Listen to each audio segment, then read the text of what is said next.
All right, before we commence the meeting, we have a speaker today.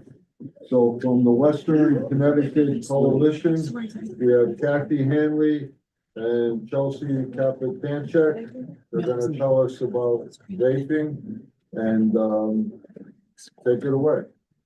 Great, thank you. Hi, everybody. My name's Kathy Hanley. This is Chelsea Kapitanchek. We're here to talk about underage use of e-cigarettes, vaping, and the retail environment and how that affects underage use. So I just want to first of all say thank you for allowing us to be here at your meeting today. We really do appreciate it. It's nice to see such a large group of people together. Chelsea and I are both behavioral health program managers with Western Connecticut Coalition. She and I are on two different programs. I'm having trouble advancing. You can go ahead. Thank you. So my focus is on underage use of nicotine and vaping, utilizing the Juul settlement dollars. For those of you who are not familiar with that, we did get some funding from the company that really exposed our young people to their product back in the early or mid 2010s. And so we're utilizing those dollars now for prevention. And Chelsea is here in capacity of working on cannabis prevention and harm reduction since we legalized adult use in 2021. We have some handouts for you folks that will explain a little bit further about the program. So like I said, what we're really hoping to do today is just give you some information about what we see in the retail environment and hope maybe to spur some conversations, maybe get some thoughts going about some things that we might be able to do at the local level. So I'm first going to allow Chelsea to show you some visuals. Thanks. Go ahead, Chelsea. So pictures speak 1,000 words, which is great because we only have a limited time to speak here today. But we wanted to show you some examples of some of the things that we're seeing in vape stores. It's not just nicotine, spoiler alert. We are seeing, a lot of cannabis derived products. And we're also seeing some concerning things like nitrous oxide and poppers, which are they've been linked to deaths. And what's most telling is that for one of the visits that we saw, the poppers, we asked the store owner what they were and asked him to tell us more about them. And he said he had no idea.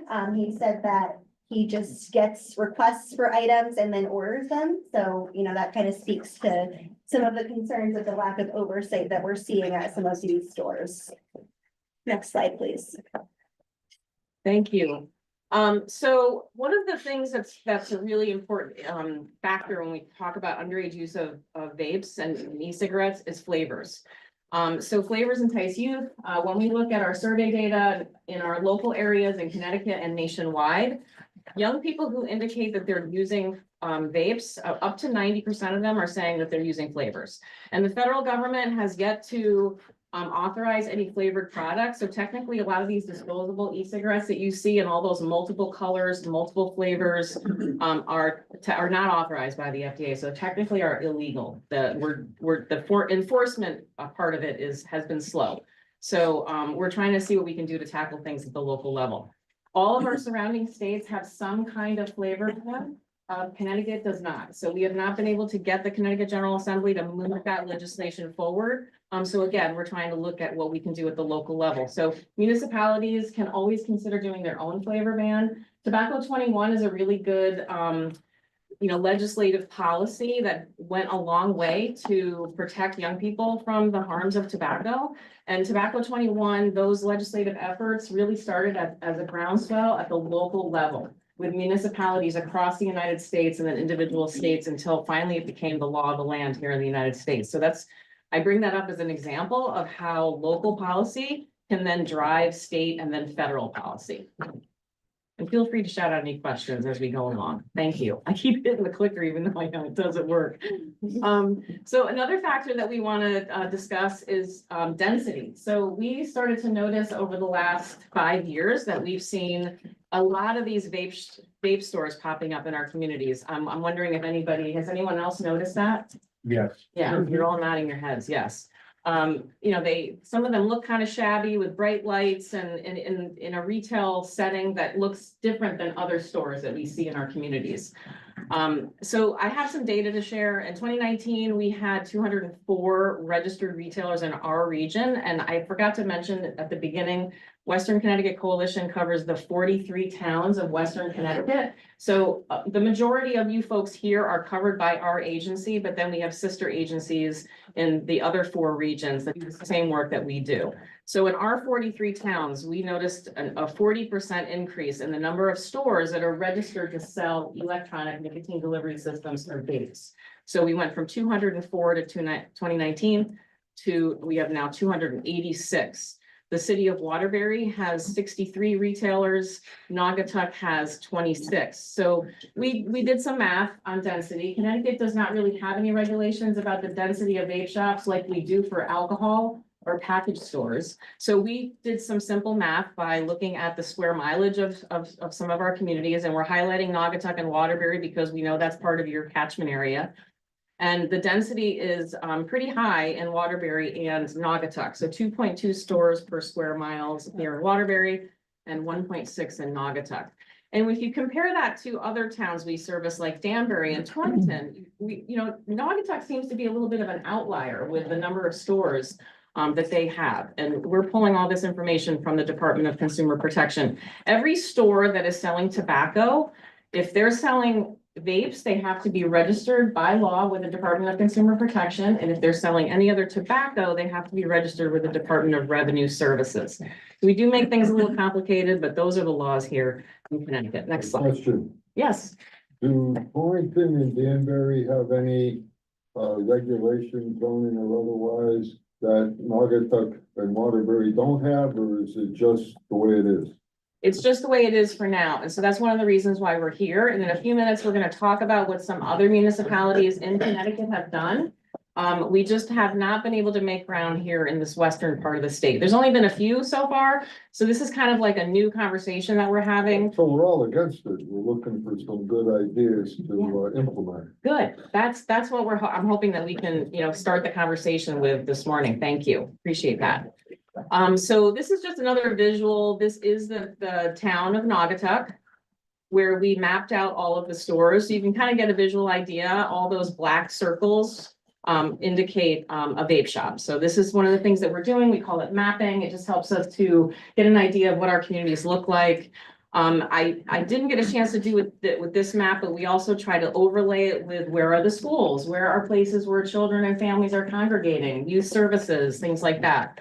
So it's an important part of the work that we're doing. Next slide.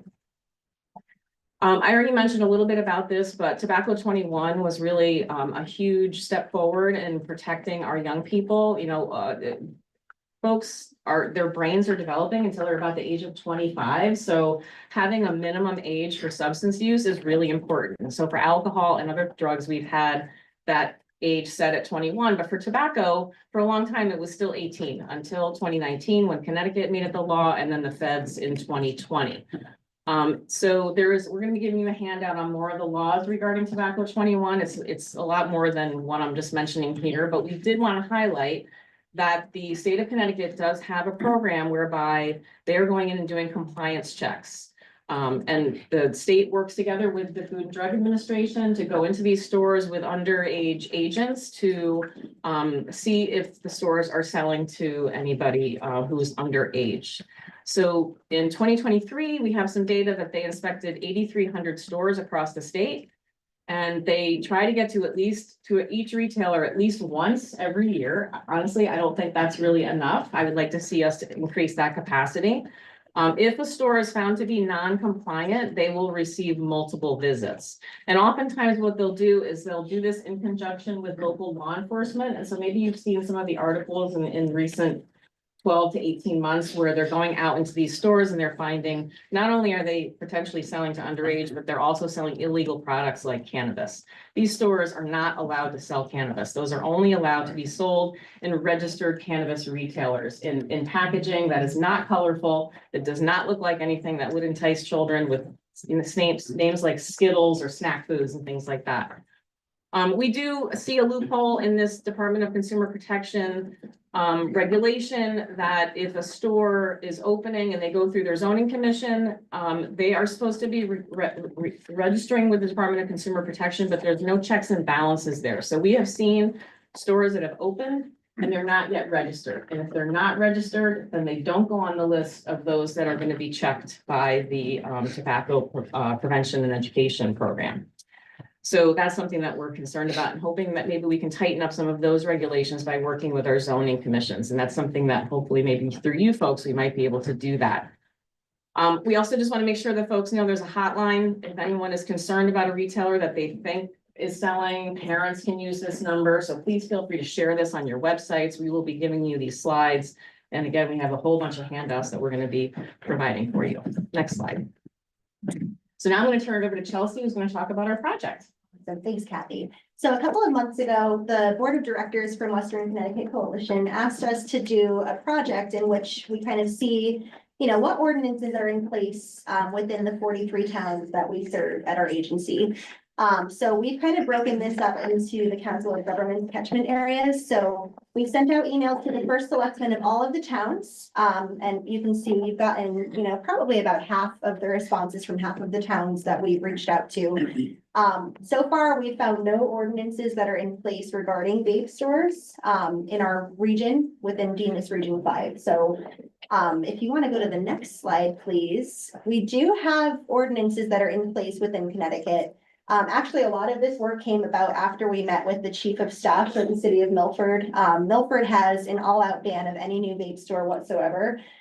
Any old stores are grandfathered in, but they also redefined the term smoke or vape store to take up no more than 20% of the retail floor space with vapes. So they have done some work to try to prevent, you know, access for youth, which is a big concern. You know, one of the 4 core measures that we collect in survey data is that access data point, which tells us a lot about how youth are able to get their hands on these products. So you can see, I'm not going to read everything on the screen, and we're happy to share these slides with anyone who's interested, but there are some ordinances that exist in Connecticut that we can hopefully use as a model within the towns in our own region to, you know, help. Next slide, right? Yes.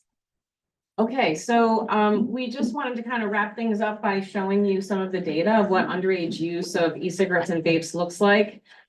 So I direct you to look to the right side of the screen because we want to start with some hope, which is that our local prevention councils, and I'm hoping that most of you in this room are familiar with the local prevention councils that represent all of the towns in our region. They're coming to you each fiscal year to sign off on their work plan for their local prevention council funding that comes through our office from the Department of Mental Health and Addiction Services to do a large body of work that's all around prevention of substance misuse, raising awareness about problem gambling, promoting mental health and wellness, preventing suicide. These are all the things that we're all working on together with these local grassroots coalitions. For the past 5 years, they've had a special focus on bringing down the rates of underage vaping. So starting in fiscal year 2020, at that time, using the youth behavioral risk survey through the Department of Public Health, we were looking at past 30-day use at 27% among Connecticut high schoolers. So 27% of our high schoolers were saying they were vaping currently. And we're happy to say that in 2023, that number is down to 11.3%. So we wanted to show you this graphic, and this is specific to our region. So all of those school districts are part of Region 5, and they've all been able to report a reduction in use, which is wonderful news. But our work is not done. We wanted to highlight one of your towns, which is Naugatuck. Their 2022 data showed that they have rates as high as 26% in the 12th grade. And so this little graphic on the left shows a typical progression of what e-cigarette use looks like. So overall, we might be looking at an 11, 12, 13, 14% average. But when our teens are getting to 11th and 12th grade, sometimes they're using at rates up to 25% or higher. And then we don't want to forget about our other underage use, which is those that are like in college, because you know the legal age is 21. So we need to be looking at 18, 19, and 20-year-olds. And we can do that by looking at the behavioral risk factor surveillance system data, which in 2023 showed us that almost 15% of those age 18 to 24 were using e-cigarettes, and that was the highest rate of all adults in the state of Connecticut. So we need to make sure that we're working into our work plans, conversations with those folks as well, not just high schoolers. So we want to thank you for your support of your local prevention councils. And we wanted to share this graphic with you, which is one of the handouts that we're going to be giving to show you that prevention works. And we've been, working with our partners, and you'll see some of the strategies that they've been using on the flip side of that graphic. And if you have any questions, reach out. And I'm hoping that you already have established some of those relationships. So I would simply ask, if you have any sample planning and zoning regulations, I think that, at least in my town, would be the best way to attack that. We would love to do that for you. So if you could send those kinds of samples out, I think every member here. Okay, and would it be best to do that through the COG or? Through the code. Yeah, okay. Where she And then if sending it- to her? You could share them with Savannah, Nicole, the album. I can give you my business For card. community. Sure, That'd be That'd be great, that'd be great. great. And we would be happy to do individual meetings too. We have one already set up with the town of New Milford in a couple of weeks, because they're really interested in kind of putting something in place soon. So we're here to help. And if you're not serviced by our region, we're happy to connect you with Region 2, which is the Alliance for Prevention and Wellness that service some of your towns. Yeah, I don't know whether this is, within the aegis of your organization, but, what if they posted in every one of these establishments, a list of the long-term somatic effects that kids are gonna have if they get hooked on this stuff? But I mean, it's kind of a new, in the past 10 years, it's become much more prominent. I mean, I really don't know, is it as bad as cigarettes? Is it, and maybe if they were required to have a sign in their store, assuming they're legal, of what those effects could be for people doing that and other, aspects of the education as to the danger of vaping. I like that idea, and I think that's something that as local leaders, if you wanted to work that into your, zoning commission regulations, if somebody's opening a store or ask them to post that kind of information, I think that's a great idea. To answer your question, are they less harmful?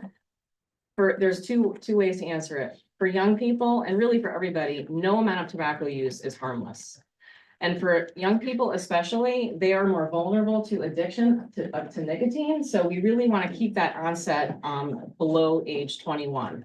For people who are using combustible cigarettes, there is some research that shows that vaping can be less harmful. There's not a lot of research, and complete quitting of those products is really the best way to go. And there are nicotine replacement therapies that are available. Chelsea and I are both trained as tobacco treatment specialists, and we know a little bit about that.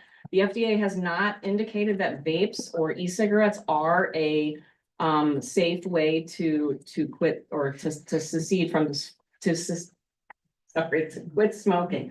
It's not an approved cessation device. So we don't know yet.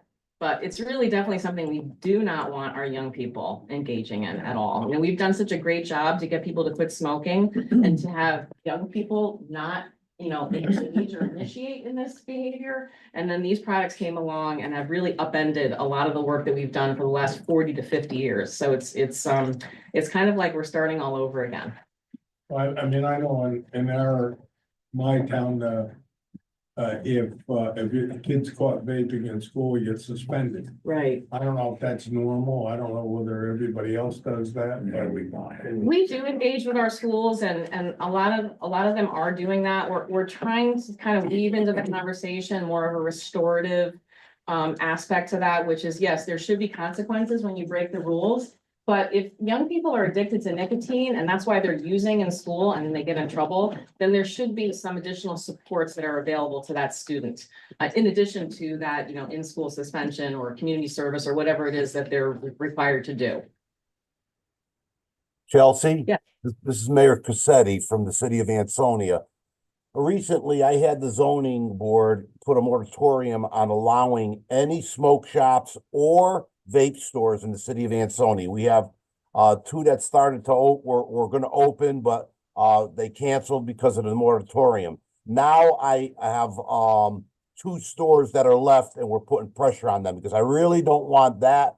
Or I know that the state says it's legal, but I don't want cannabis in my town. or smoking. So I'm hoping to close them stores. Why don't some of these other towns in the 19 districts that we have here on COG put in a moratorium? Don't allow smoke shops or vape shops. That's what I did, and it's working. Well, we commend you for that. Yeah, thank you so much. Through the chair, maybe a little bit sidestepping from Mayor Cassetti's comments, but getting back to the comments that we had over here about putting warnings. Is there any state legislation that's been proposed? It's almost shocking to me that I haven't heard of any, that in this legislative session, nobody put something up No. to regulate this more like liquor stores and things of that sort. Okay. No, in most recent years, there have been several bills about different levels of flavor bans that have all died and have not moved forward. So that's been disappointing. And so that's really the reason why we're here, is because we're seeing the feds are moving super slow. The state's not really putting the regulations in place or legislation in place. So like a lot of prevention success, starting at the local level with a groundswell of grassroots efforts has been proven to be effective. So we decided, now that we have increased capacity to address these things, I'm full-time on vaping, Chelsea's full-time on cannabis harm reduction. We now have the capacity to be able to come in and do, presentations like this and talk to our local leaders about what we can do at the individual town level. And the two focuses are very intertwined, as you could see in the pictures that we put up of cannabis products being sold in vape stores. So, advocacy works, and we're here to support with whatever would be helpful for, drafting some sort of ordinance and, considering that for your areas. I encourage you to pop in and see the stores that are in your town if you have time to do that. It's really kind of an eye-opening experience. We go in there with really nothing more than just wanting to partner with them and provide education, make sure that they have everything that they need to properly ID, understand the dangers to those under the age of 21. But while we're there, we're taking a look around, and like, Chelsea said at the beginning with those visuals, there's a lot of products in these stores that really children should not be exposed to. And there's nobody preventing them from walking in the door. These stores are selling candy, soda, backpacks, all kinds of stuff that can be enticing to kids, and they're not being carted at the door like the cannabis shops. Yeah, I just wanted to go through a couple of things. So moratorium, a bunch of our towns have them already. They're temporary measures. They're not permanent by under zoning law. You mentioned an ordinance, and I'm not sure what kind of an ordinance you can adopt if it's legal. So can you tell us a little more about that? Yeah, sure. So some of the examples that Chelsea pointed out was through through the individual municipalities and their zoning commissions, they're able to put regulations in place to either ban any additional stores or have some stipulations about where these stores can be located, that they can't be near a school, that they can't be too densely located. Like the city of Stamford has said, if there's a store here, there can't be another one for at least 1,000 feet, so that they don't have like one on every half block, which is what was happening in the city of Stamford. So when we say ordinances, it's really about like regulations, and there can be different levels of regulation. I was talking to somebody yesterday about even signage. Even if you wrote something into your zoning commission bylaws or whatever the language is that says you can't put neon signs in your windows, and you can't put posters all over your windows, and you can't put signs out that are advertising these products unless you are equally representing the dangers of nicotine use. So to your point, like what's there to show consumers that there are harms related to using some of these products. So there's a wide array of things that you all can do. And we'll be happy to, put some additional information together and share that with you. Our final question, we have to move on. Sure. Do you have any proposed regulations that are an outright prohibition, or are they all similar to alcohol regulation? Well, to answer your first question, the city of Milford, I think, is coming close to that all-out prohibition. They have said that they're not opening any more vape shops, and so Well, so you can't do it at all, or what? you can't open any more. But what that means is, let's say 5 of them close, then those 5 go away. Like there isn't a reserved slot for those other, those 5. So they're eventually hoping to see that the number of stores will go down, and they only had like 15 retailers in their town. So that's going to have a tremendous impact on their community. I have serious doubts that they would not lose in court. If the state licenses them. You know, you can't just decide as a town, we can only have one coffee shop in a block. We can only have, you know, unless there's a state law, superseding state law, that allows you to regulate these types of facilities in a different way. I don't think towns can do what you're talking. We're gonna find out the answer to your question then, because I'm curious about that as well. They could potentially though say like Stanford did, you know. Space them out, things like that, but they can't outright prohibit them. I would defer to SN on this, but Good point. Yeah. That's exactly correct. I think that's why I would read. well, we can do it with alcohol because it's state law that we can do it without. Alcohol, Mr. Chair. We can also do it with, and have done it, I may comment with marijuana. Yeah. But there's a state law. State law. Through the chair, there's state laws for group homes that allow distancing requirements. There's state laws for alcohol that allows distancing requirements. And then there's state law with cannabis that directly reference the alcohol that allows for the distancing requirements.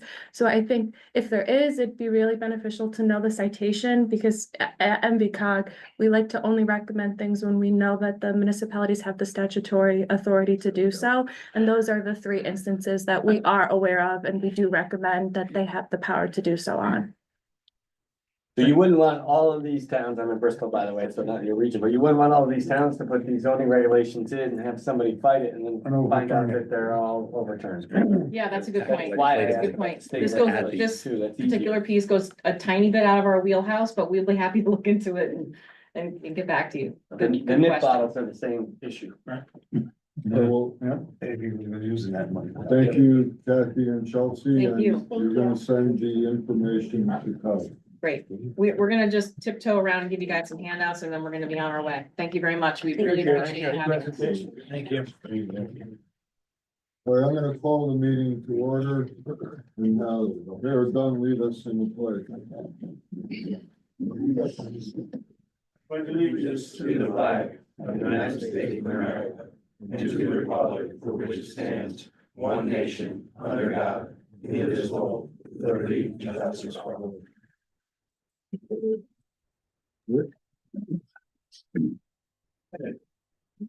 Sure. City of Ansonia, Mayor Cassetti, Present. from the town of Beacon Falls, we're joined online by First Selectman Smith. Yep. There. Jerry, you still there? Yeah. I can see him on. Okay. Yeah, I'm here. I was trying to unmute. I'm here. From. Yeah. Consorti is online, I believe. Yeah. Steve. Sir, from the city of Bristol, Mayor Caggiano. Present. From the town of Cheshire, we're joined by Andrew Martelli, the last place, assistant town manager. now? Sure. Congratulations, Andrew. From the city of Derby, Mayor DiMartino. Here. From the town of Middlebury, First Selectman St. John. Here. From the borough of Naugatuck, Mayor Hess. Here. From the town of Oxford, First Selectman Temple. Here. Let the record show, we're also joined by Kristen Rosa, who is the alternate. And First Selectman. From the town of Plymouth, Mayor Tildell. Here. He's not here for Mayor Chapman, he's not. From the town of Seymour, First Selectwoman Dragonis. I saw her online. First Selectwoman Dragonis. We'll recognize that she's there. Mayor Reddy is not joining us today from Shelton. First Selectman Mandel is not with us today. Is the alternate from Southbury here? Bonnie Raider? Not online. Town of Thomaston, Ed Mon. Right here. Thank you, Mr. First Selectman. From the city of Waterbury, we have the mayor's assistant, Judy Mancini, with us. Here. Judy. From the town of Watertown, Jared Lukowski is with us. Plus, the town manager's online too. Is, oh, yeah. I didn't see him. Oh, Mark Raymond is online. Thank you so much. From the town of Walkup, Mayor Dunn. Present. And then, do we have someone from the town of Woodbury? I did not see any. Yeah, I didn't see any. Oh. Okay. All right, so you have a quorum of both bodies, Mr. Chairman. I just want to note a couple of things. We're also joined today. In addition to Kathy Chelsea, Daniel Davis from Eversource is with us here. Grayson Wright from the Connecticut Department of Transportation is online. Jim Nardozzi, the new Executive Director of WDC, is online. Hi, Jimmy. Jim. And Meg Hafner from the County Collective is also online with us today. I just want to note for you, Mr. Chairman, Patricia is here. She has a cold. She didn't want to infect anyone, so she's in her office taking the minutes, remotely. So I'd ask you all to just please announce your name, even if you're in the room, if you're making a motion or a second today. And lastly, I have, two people to introduce to you today. We have, two new employees that I'd like y'all to meet. First is, our new Sustainable Communities Planner, Nicole Sullivan. Nicole, welcome. Thank you for having me. So Nicole will be working primarily with transit towns, a lot of the MRDA work, she'll be coordinating. So her job is to coordinate people in the three divisions, transit, housing, and some other land use and environmental planning Is issues. she in that same division? She reports to Rich Donovan, right? Is that how we set it up? I can't remember. Yes. Okay. But she works very closely with me. Right. Transportation. Yeah, well, it's transit, I get it. housing, It's for everything. and environmental. So, Nicole has a lot on her plate, she formerly worked with WestCOG, and we look forward to, having her. Thank you. Thank you. Also, today, our new GIS analyst is joining us today, Danny Thomas. Danny, want to say hi? Danny joined us, recently from, where were you last? King Park Sustainability Project in Hartford. It's a nonprofit dedicated to teaching inner city families sustainable practices. So. Thank you, Danny. So, and Danny reports now to Rich Crowther, who I might have neglected to tell you was promoted into the top GIS position. I'm glad that Rich got it. Congratulations, Rick. Congratulations. So, with that, Mr. Chairman, you have a report of both bodies. Well, welcome to the new team members. And at this time, we will take public comment. For anyone in the room or on Zoom that would like to make public comment. All right, we'll have a last call for public comment. And just like the record show, we did not receive any requests online. All right, thank you, Rick. All right, let's proceed to our CNVMPO meeting. Item 1, 2025 to 28 TIP amendments. Projects 0017097 and 017036040. Rich Donovan. Yes, thank you. So there's actually 3 total TIP amendments we'll be talking about today, but we're going to start with these 2. If we'll go to the next slide. Project 17, 197 here is the replacement of 10 signals along Route 6 in Bristol. The locations of these dots here in red on the map below. This is a new project being added into the 25 to 28 TIP for the first time. And if you'll go one more, the second project here, 170-3640 is an increase in the total cost. This project is replacing the overhead signs on 95 and 395, alerting drivers to the presence of the service funds. So even though this project doesn't actually happen within our region, it is a Region 70 project, which does include parts of the CNVMPO, and so we have to adopt it. And so for both of these, I'm happy to provide any more detail. We recommend adoption of the resolution to endorse these 2 projects. Okay, any questions for Rich? Move TIP amendment 0017-197 as well as 0170-3640. And that was Moan, and I'll second it, Kajan. All right, do we have any discussion? All those in favor? Aye. Opposed? Motion carries. let's go to project 00800128. Yes, so this is the third tip project that we'll be talking about today. This is a little different for us. Because we are recommending that you not adopt the change presented by the state for this project. So project 8128 is the long-standing project to upgrade the intersection of Route 63 and Route 64, as well as the 84 exit 17 off-ramp into Middlebury. This project affects both Middlebury and Waterbury. There's work on 84 and parts of Chase Parkway in Waterbury. And so it is classified as a project for both towns. This project has been ongoing for a very long time. It had been a very long time. And so it's been delayed out of 2 full tips now. And if you go forward 1 slide. So we engaged with the project manager on this back October of 23 as we started work on a Route 64 corridor study. At that time, we were given this conceptual plan. We were told that the project had been moved from contractor design to in-house design. And that progress was being made and it was still on track for what at the time was scheduled for a 25 construction start date. In December, we received a tip amendment pushing this project out of the current tip into a future year investment. And so we engaged with CONDOT and the project manager to find out more about why. And what we were told was that even though design is still progressing and the work is still moving forward, the department has decided, given the length of time since this project began, to gather new turning movement and volume data, which we think makes sense. We generally agree with the concept. Our concern, though, and the reason that we're going to, that we don't want to move this project forward or this amendment forward exactly as presented, is by pushing it out of the current tip, we don't have a commitment for when this project is going to move forward. This would now be the 3rd tip that this project has been moved into and out of. And so we have spent the last 2 months now working with the department to try and get a better answer as to when this project may move forward to construction. And so we had asked that the project manager or somebody from Capital Services join the meeting today. And I don't believe anybody is on other than Grayson from the Intergovernmental Affairs Unit. And so given that, we're going to ask you to reject the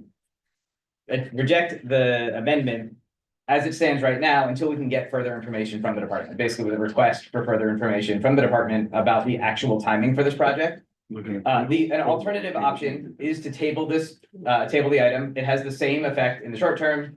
And so it's really more just the way the message gets back to CONDOT. But either option prevents the change from going into effect immediately and does request that they send us more information about the project timeline. Before I move to table it, do you have any objection, Ed? Been dealing with this project since 1976. That's a lot right there. This is one project that I'm sure is gonna outlive me. I kind of outlived some of the others, but this one is gonna be just the opposite. I'm so frustrated with this whole thing. It's can down the road, 50 cans the road, and it just keeps going on and on and on and on and on, and we go nowhere. Do you have an objection? No, to being tabled? But would you rather have us reject it and maybe make more of a statement? That's kind of the difference I see here. If we reject it, we're making a statement. If we table it, we didn't say anything to it. But if we tabled it, Jeff, to get with the insistence of further information so we can better analyze, We might have the same effect. that's what I'm thinking anyway. So Eddie, you agree. will, I mean, it still may not move the ball, you know? He's frustrated. I have a preference, I know, it just, Oh, it's easier for leadership Well, to work on this. I would just say that in terms of what changes either way, the state will not be able to remove it from the 2026 tip, right? Is it 26, 27? It is right now programmed for 25 construction. Okay, so they won't be able to remove it from the 25 tip. It'll cause problems for DOT finance, but that's going to happen either way, whether you reject or table, they're gonna have the same, they're gonna feel the same pain up at DOT. Hopefully, we get a response, but it's up to you whether you want to reject and make a statement, which you're absolutely right. Or table. Why don't you put that in motion, Jeff? So I will, make a motion to reject CMVP resolution twenty twenty. Hold on. Oh, Hang you on. did make the No, motion? I didn't make a motion. No, I I did said not. before. But hang on, so if you want to reject, if I can, Mr. Chairman, if you want to reject, then I need a motion in the affirmative and a second in the affirmative, then I need you to vote no. To reject Okay. the motion, I make the motion to adopt. to adopt. Okay. Do we have a George second? Temple. I will second that, Kajiano. All right, do we have any further discussion on the motion to adopt? If I may, Rich, what do you see as being more effective? Having to deal with the state, an outright rejection or the table for more information? I think ultimately they do get the same point across. You know, and it's possible that they have been working on a response to us and we just kind of ran out of time. So I don't want to say that the department has ignored our request and we need to make a statement. I think though, you know, to First Selectman St. John's point, this project has been going on for a very long time and has been delayed many times.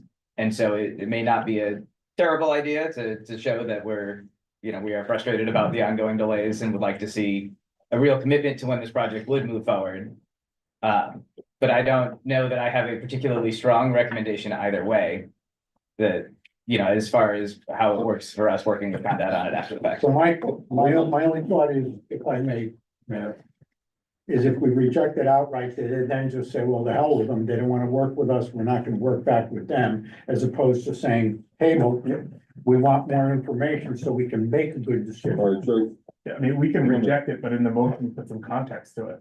There is some context into it. Yeah. You know, something, Further Like- collaboration with the Connecticut DOT and project timeline and scope. I don't think we That came should. from staff. Yeah, That's why I'm pretty comfortable with And it. that's why I'm asking. All right, Motion on the floor. we have a motion and a second. Any further discussion? Clarify the motion. Yeah, so we know how to vote here. So the recommendation from staff is that we vote against the motion to adopt. And that the motion will be at that point turned down. And I like the idea of adding some Additional context language. to it by way of discussion Without prejudice, There you go. Yes. without prejudice. Well, yes, and this. Good legal. All right, can Yes, we there. And actually, if I may just add briefly, we did give the department notice that this is going to be our recommendation. So they're aware that that this is the likely outcome of today's motion on this or today's meeting. So the motion So is to, well, okay, so we're gonna reject with the motion is to adopt it, so. We would, if we're not for adopting it, we're gonna vote no. If we want to adopt it, we vote yes. Okay. All right, We so did that let's, order on purpose. without prejudice. That's why I wanted to. Yeah, without prejudice. Yes. all right, let's proceed with the vote. All those in favor? No. All those opposed? There you go. That's how you- So it's a unanimous opposition to the motion. And do we want to, I think we do want this new motion, correct? So I think we gotta make the statement. So I'll make a motion to reject, which we technically have already done the resolution, accepting tip amendment for projects 008-0128, and further request the collaboration with Connecticut DOT regarding the project timeline and scope. Second. Okay, you got it. That's killed up. Joe killed up, seconded. well stated, but Bristol, any discussion? All those in favor of the motion to reject? Aye. Opposed? Motion carries, both motions carry. Yeah, All right. Right. Rich, you're gonna give us a case. That's the most complicated we've got here. We're gonna have an update on CNVMPO 2026-27 UPWP. Chairman, and good morning. The transportation team has begun updating the Unified Planning Work Program for federal fiscal years 2026 and 2027. This comprehensive document outlines the projects and planning initiatives we intend to undertake over the next 2 years, The transportation planning process is split into 7 tasks, which include data collection and analysis, multimodal transportation planning, program implementation, other technical assistance, public engagement, administration, and complete streets. Some of our larger focuses will be on transit expansion and associated economic development, active transportation, and addressing aging systems and conditions issues. The draft UPWP will be sent to CONDOT by March 7th and will be submitted to the board for endorsement in May 2025. We're also collaborating on this process with NVCOG for our portion of the CNVMPO, which includes Shelton, Derby, and NVCOG. And Seymour. Thank you. Okay, thank you, Kate. Item 4, update congestion management process. Joanna? Yes, I'm Joanne? here. I'm here online. Thank you for this time, Mr. Chairman.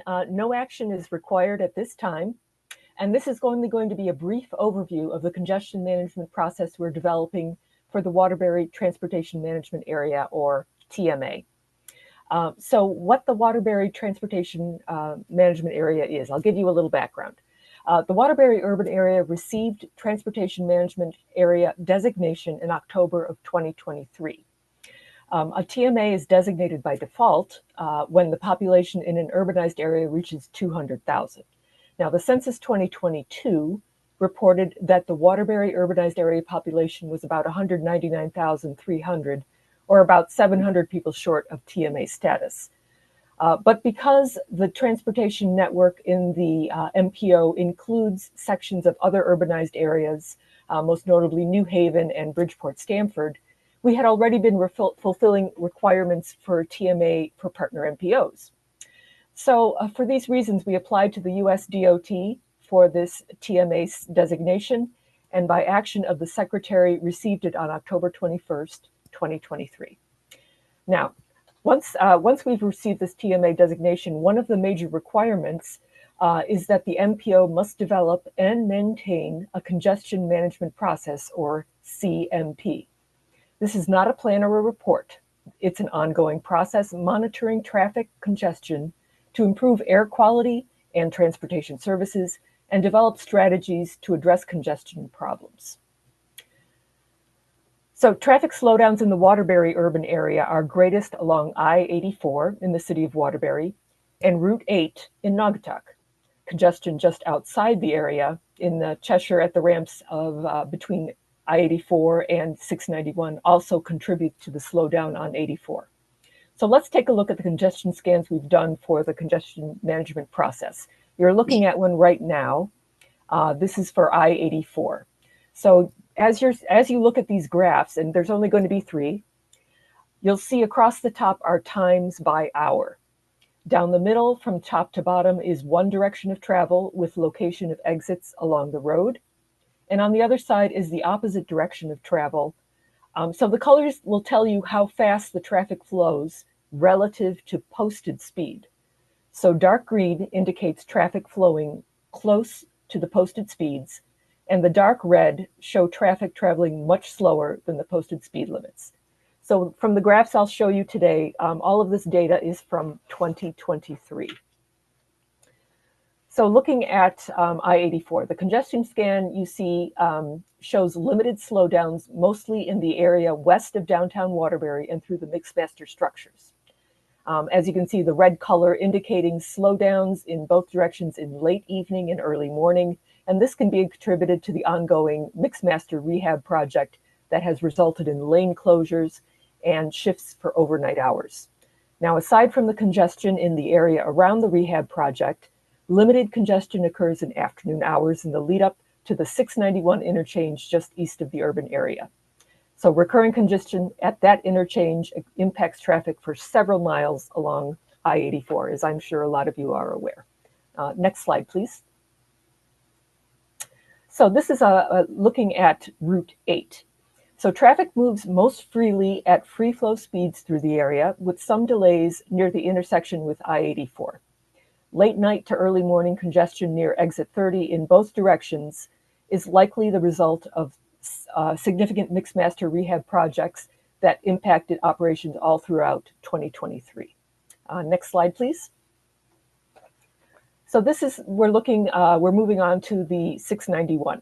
So the 691 passes through the MPO from Cheshire to the Meriden municipal boundary. The greatest congestion occurs in the afternoon between 4 and 6 p.m. at exit 1 as you travel from 691 to 84. Now, in the opposite direction, when you travel from 84 to 691 at exit 1 and 2, the congestion peaks in the morning between 6 and 9 a.m. in the afternoon 4 to 7 p.m. And also between the hours, there's a peak of congestion that happens between the hours of midnight and 3 a.m. at that same exit. So one of the reasons for this traffic congestion, particularly at that exit, is that there's a hill at the ramp, which slows down trucks. Okay, so done with the graphs. See, the congestion management process we're currently developing will include these types of scans and strategies to minimize congestion across the region. Because space is limited in the region, strategies that involve major highway expansion will likely not be built. So the Waterbury CMP will consider other ways to reduce traffic congestion, which will include targeted expansions of existing projects. Now, this would include the signal timing optimization, access management on major thoroughfares, and the new mixmaster in Waterbury. However, we'll also be considering strategies which give people alternatives to driving where and when it's possible. So this will include projects to improve and expand public transit options and active transportation networks. So what does this mean?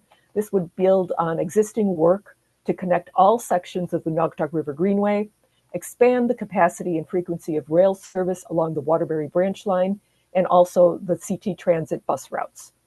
And in addition, paratransit options across the Valley Transit District and the Greater Waterbury Transit District would also be considered. So in closing, our congestion management process will offer a variety of strategies to reduce traffic congestion, improve air quality, and the travel reliability across our MPO region.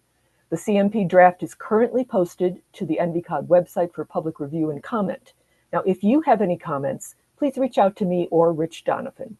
At the March 2025 board meeting, NVCOG staff will be recommending a motion to adopt CMP to fulfill the federal requirements of the TMA designation. However, no action is needed today. So thank you for your attention, and I'm happy to answer any questions now or before the March meeting. The question for Joanna, Rick? Yeah, Joanna, I just want to clarify. So even though I realize you stopped at Beacon Falls going south on Route 8, those towns are in a different MPO. But Bristol is in our MPO, but they're not in the plan because they're in the capital region plan. Is that? Yeah, so the federal requirements are by urban area, not by MPO boundary, which is unfortunately challenging for us because we are 4 urban areas.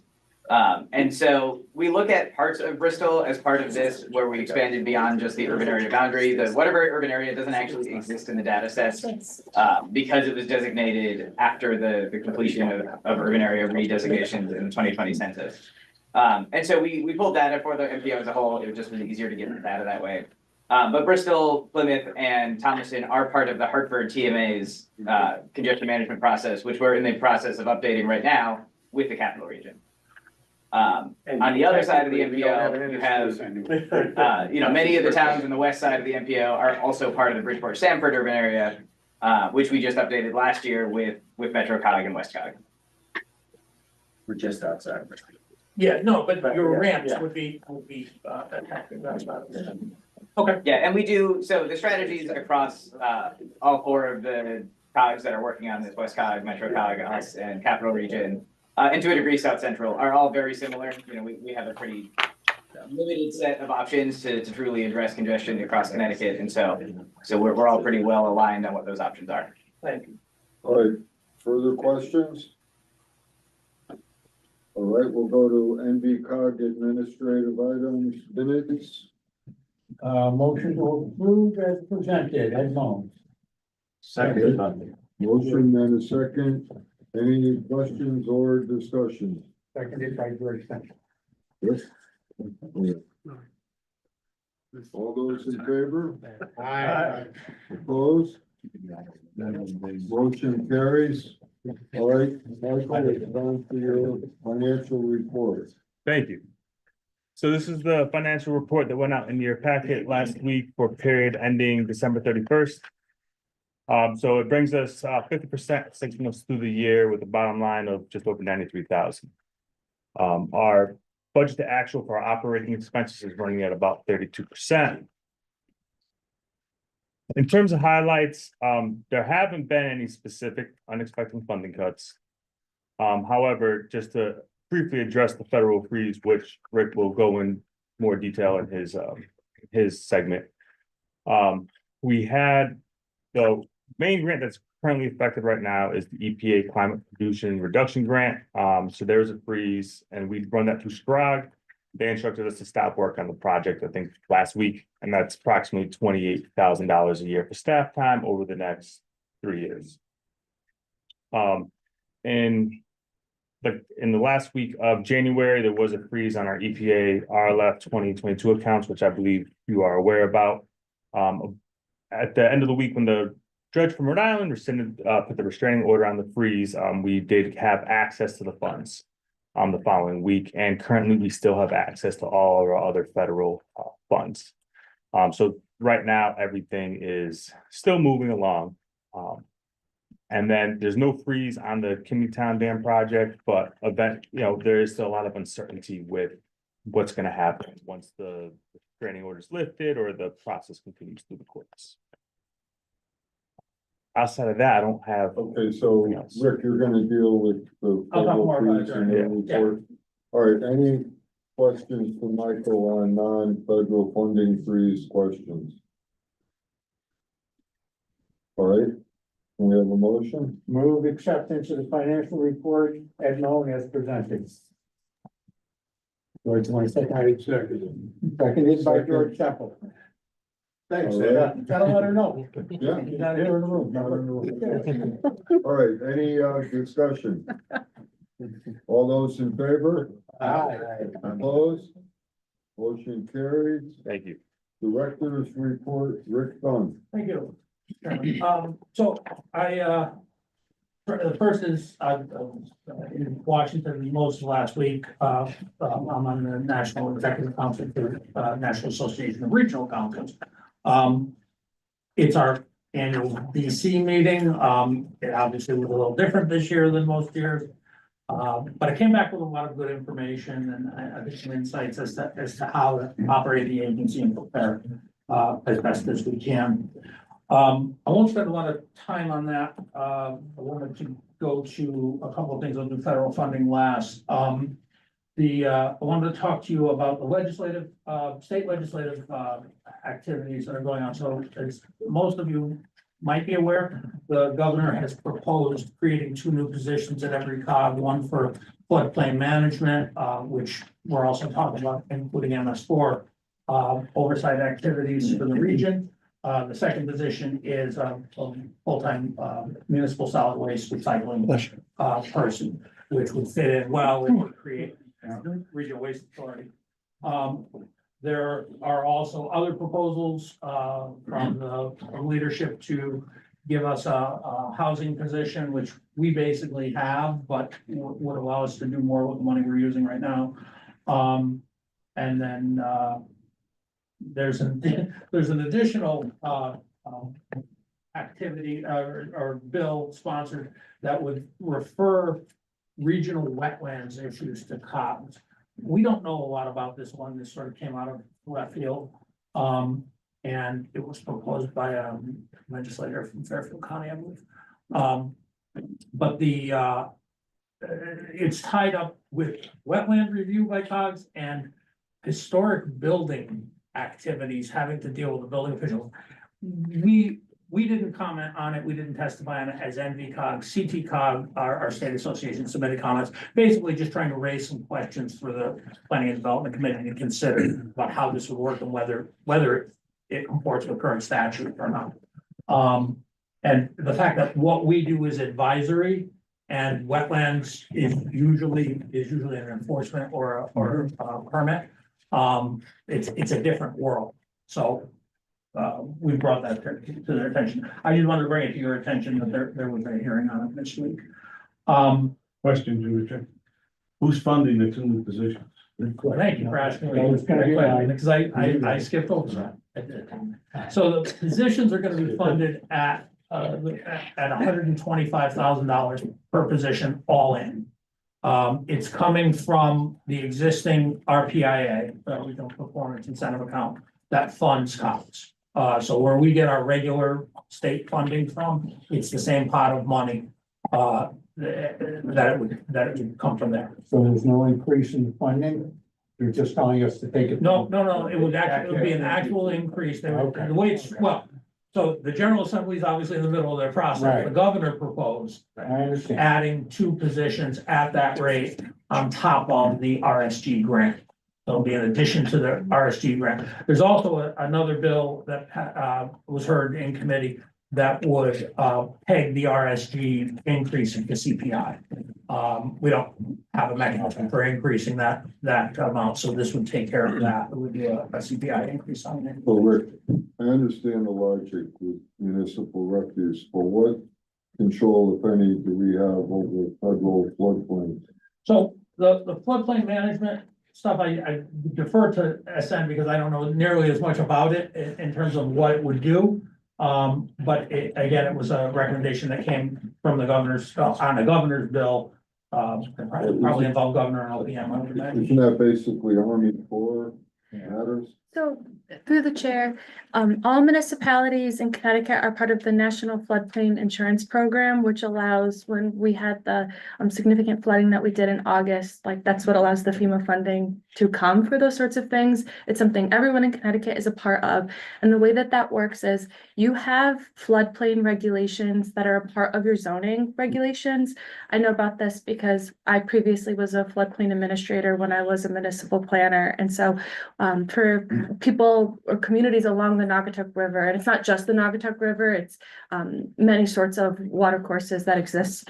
The FEMA establishes special flood hazard areas, which have specific zoning requirements that your land use department is in charge of ensuring they're working with your engineer, that they're meeting the FEMA requirements. So like if it's in the floodplain, all utilities have to be at least 2 feet above base flood elevation. Would we have any say in the boundaries that are regulated by the federal government? You don't have, well, FEMA's currently, I'm just gonna move so Aaron's involved as well. FEMA's been working on updating the floodplain regulation or floodplain zones for a very long time. We haven't seen them, so we think that this position would be beneficial for I'd say 2 reasons, and I'll let Aaron fill in if there's anything else.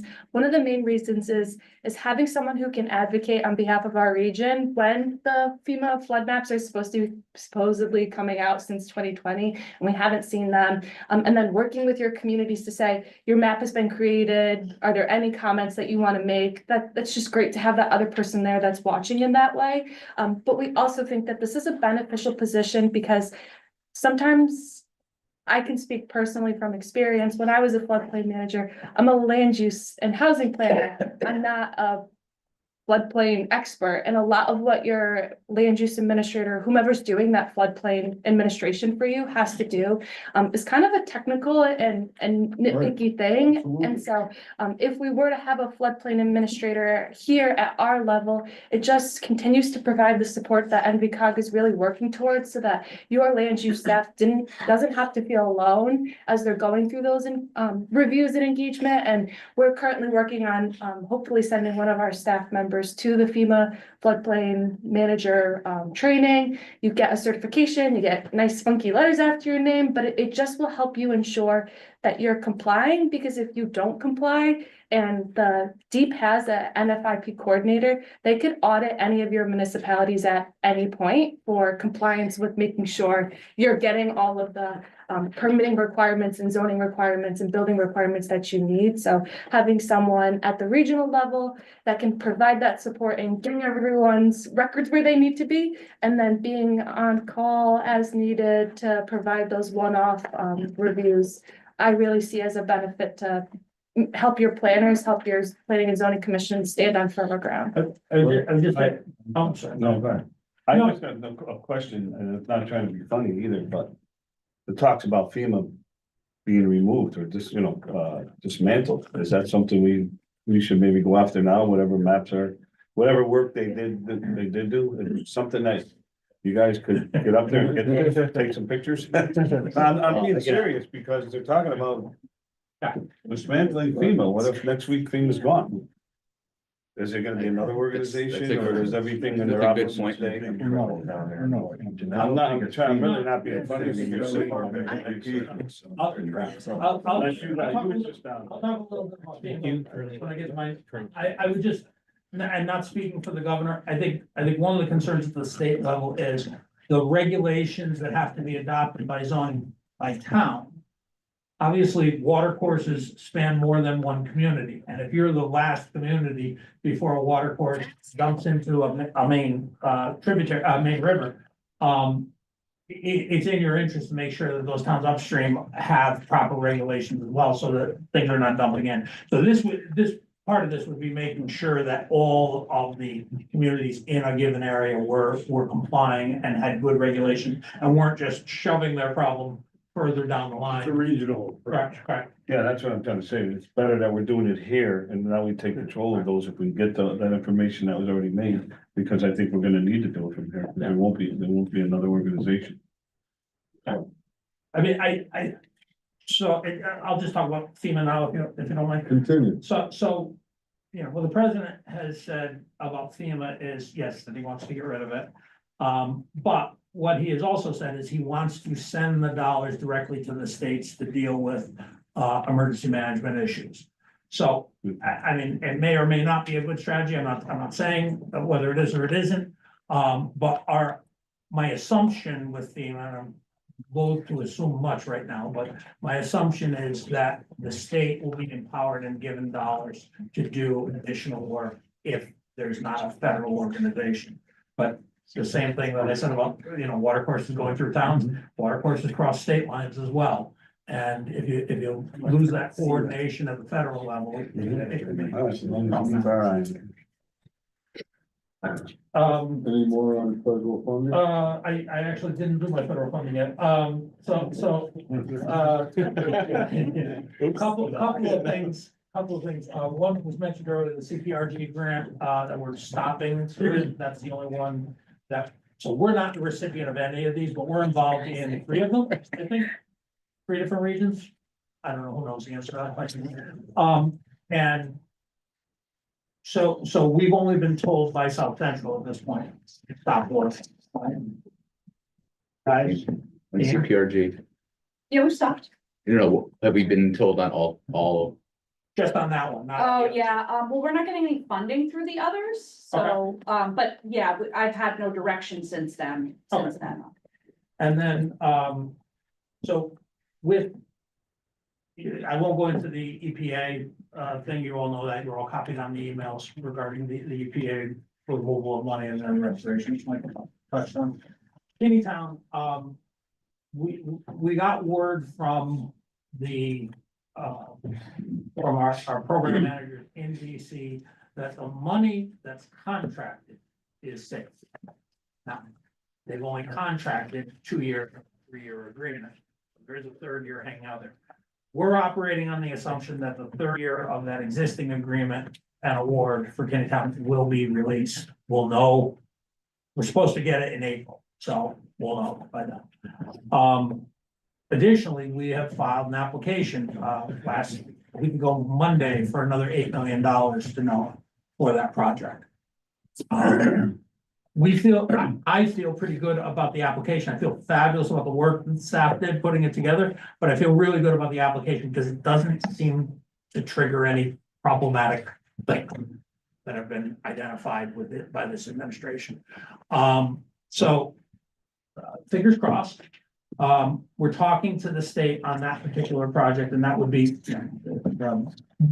the owner of the site would be the Brownfield Land Bank, so the COG won't own it. COG will hold the liability there, and the land bank will deal with it and have to deal with it if it's delayed over the long haul.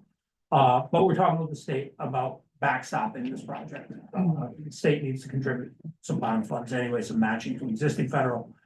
So we're having a larger conversation with Dee and Governor about getting that this year during session. And we're gonna be moving out into the General Assembly to talk about this over the next couple of weeks. Let's see. I think that's it on federal funding, EDA. I didn't talk about EDA. So as most of you are aware, we're working to taking over the hosting of the Economic Development District. We're supposed to start July 1. We're still planning for that to be the case. Although EDA, which is a different division of the Commerce Department from NOAA, has frozen any funds or grants. So we don't know anything about actually getting the funding. We're picking up and doing some of the work under Shelton Economic Development Corp for the balance of this year. And Drew is in charge of that, but Craig and other people will be working on it as well. On the planning side and then the implementation side. Mark Nielsen will also be writing a big chunk of plan. Does that mean that EDA is not taking any new applications? So EDA has frozen all existing projects. We haven't heard any change on that since they did that 3 weeks ago now. And they have not announced any process for the planning funds. Usually it's a March application, so we would hear by now, but it's not unusual for that particular administration to EDA, the Economic Development Administration, to be later in the year. Just remember, Naugatuck is about to apply for EDA. I understand. I understand. There are a number of projects that we want to advance. And there's a project I think that's already been committed to, but hasn't been funded yet. So, but right now we have no news on. Which project is there? I'm not sure which. I thought it was Naugatuck. That's why I was afraid to say anything. It's not Naugatuck. No. So, it may not, may not be one that was, I thought yours was advanced to. All right, so that's it that I have. I'm happy to take any other questions on federal funding before I cover one last thing for you. Questions on federal funding? There aren't any answers. So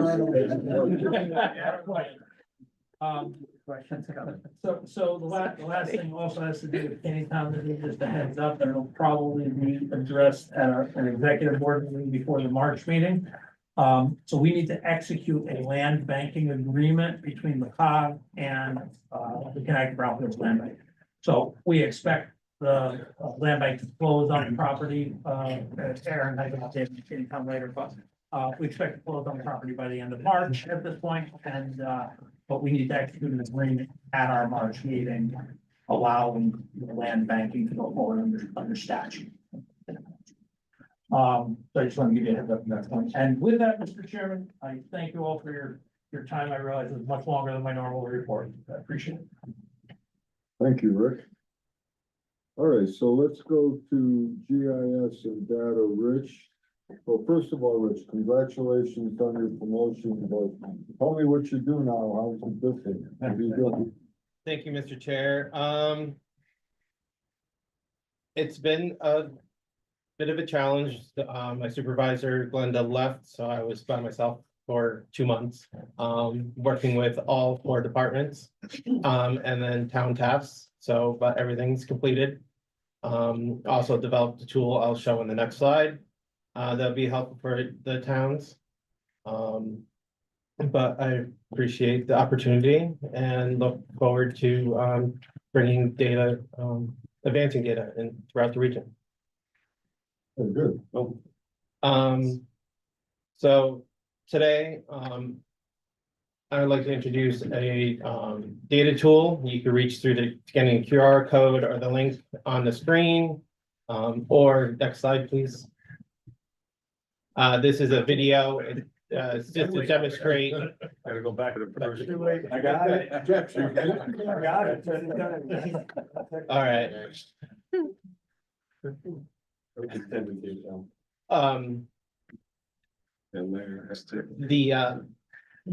So the next slide is a video telling you how to get to the access the data on our website.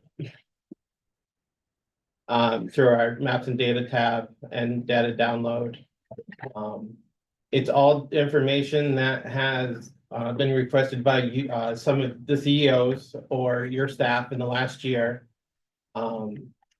It's the data is accessible via chart or table.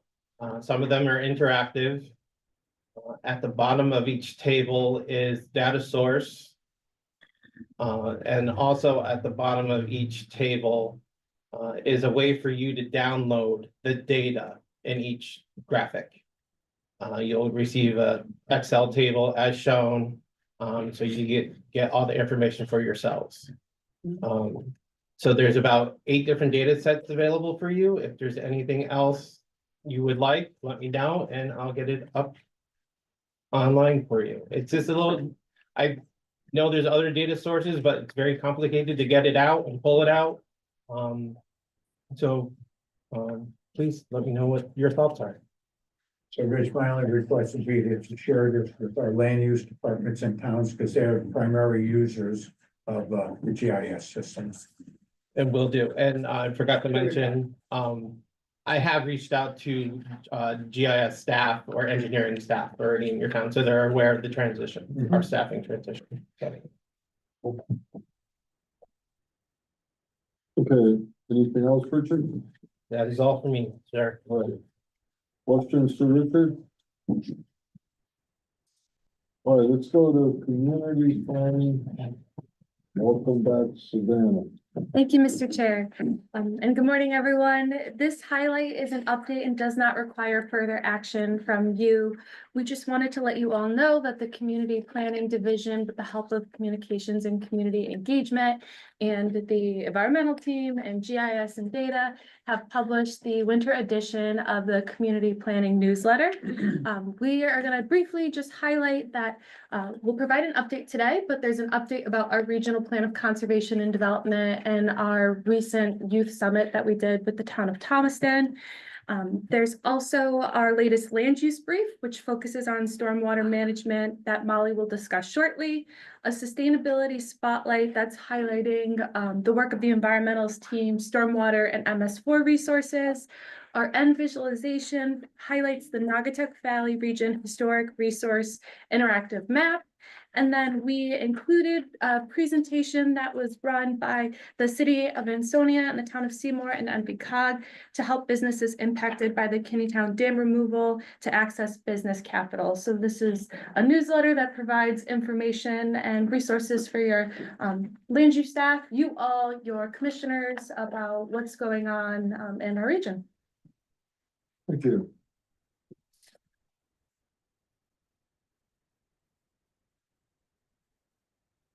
Anyone else for your division gonna speak?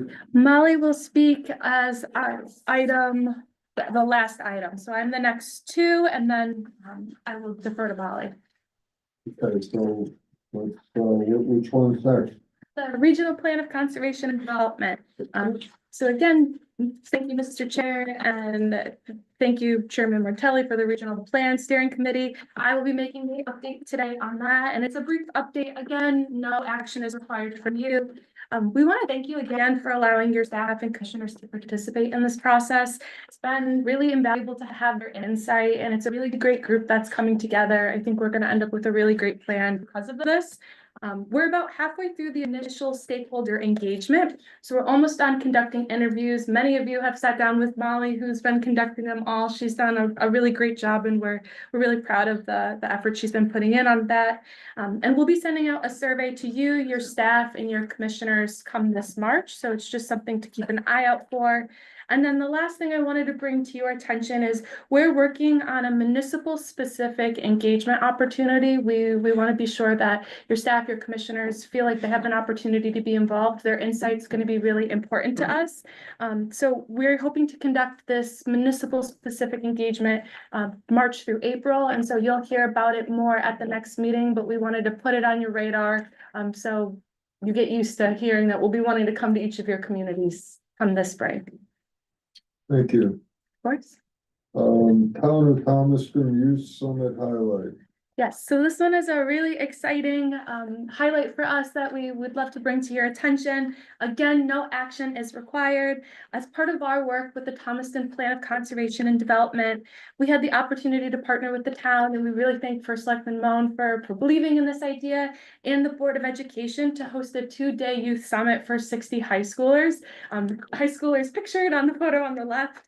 The Youth Summit had 2 main goals. We wanted to introduce students to government and planning, and then we wanted to create strategies that could be considered for adoption in the town's upcoming Plan of Conservation and Development.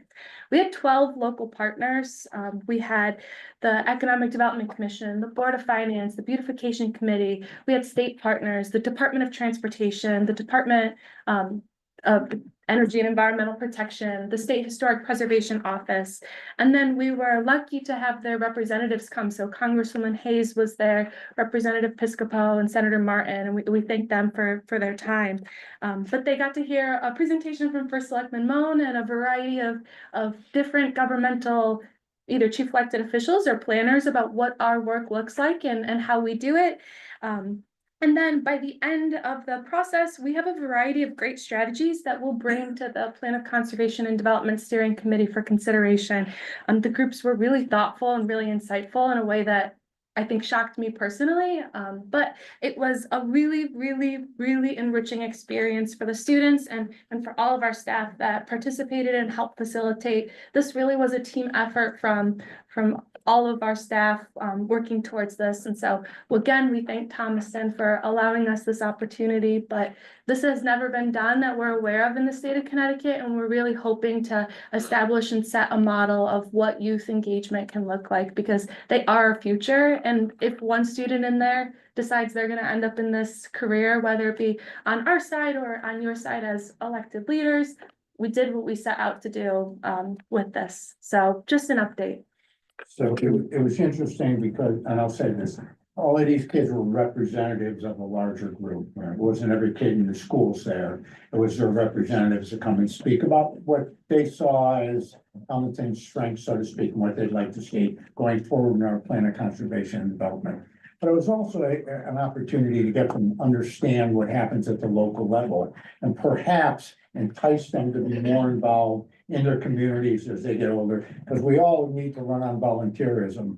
And it's hard to bring those people forward unless they get indoctrinated on it at a relatively young age. And I think we accomplished that to some degree, you know. We'll see in the future, and I may not see, who knows, you know, but just to say. It was a nice engagement, bringing it with the kids and the community. All right, land use brief highlight, Molly. Thank you, Mr. Chairman. As Savannah Nicole mentioned earlier, we recently released our newest land use brief on land use tools for stormwater management.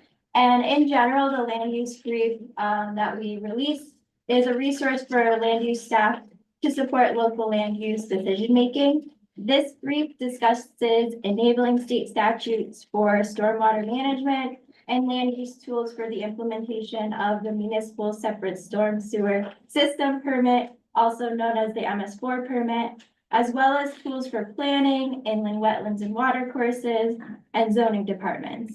The brief also highlights low-impact development regulations, regional examples, and resources and funding opportunities. And it's intended to support land use staff in their work. It was sent to them via the community planning newsletter, and it's also available on our community planning website. A few copies are on the table if you've seen them, and you can also access via the QR code. There are links to like funding sources and resources, so I do recommend also seeing it online in this PDF version. And I can now take any questions that you have. Any questions for Molly? Thank you, Molly. We will proceed to transportation planning, which Donovan. I'm gonna let Kevin speak on this one. All right, let's go to lots of cost change, Guernsey Town Road, Kevin Ellis. Yeah, thank you, Mr. Chairman. Good morning, everyone. So yes, we have a lots of cost change for Guernsey Town Road. This is a project that has already been out to construction and has been completed. The original contract bid was at $3.5 million, so that was a little bit for the lots of program. So the town receives this amount of money plus additional 20%. 10% for incidentals like construction inspection and another 10% for any contingency that might occur. So the town got a total allocation of around $3.9 million. Due to unforeseen challenges during construction, the town of Watertown has requested an additional $110,000 to cover cost overruns. These were due to utility relocation delays and unanticipated subsurface issues.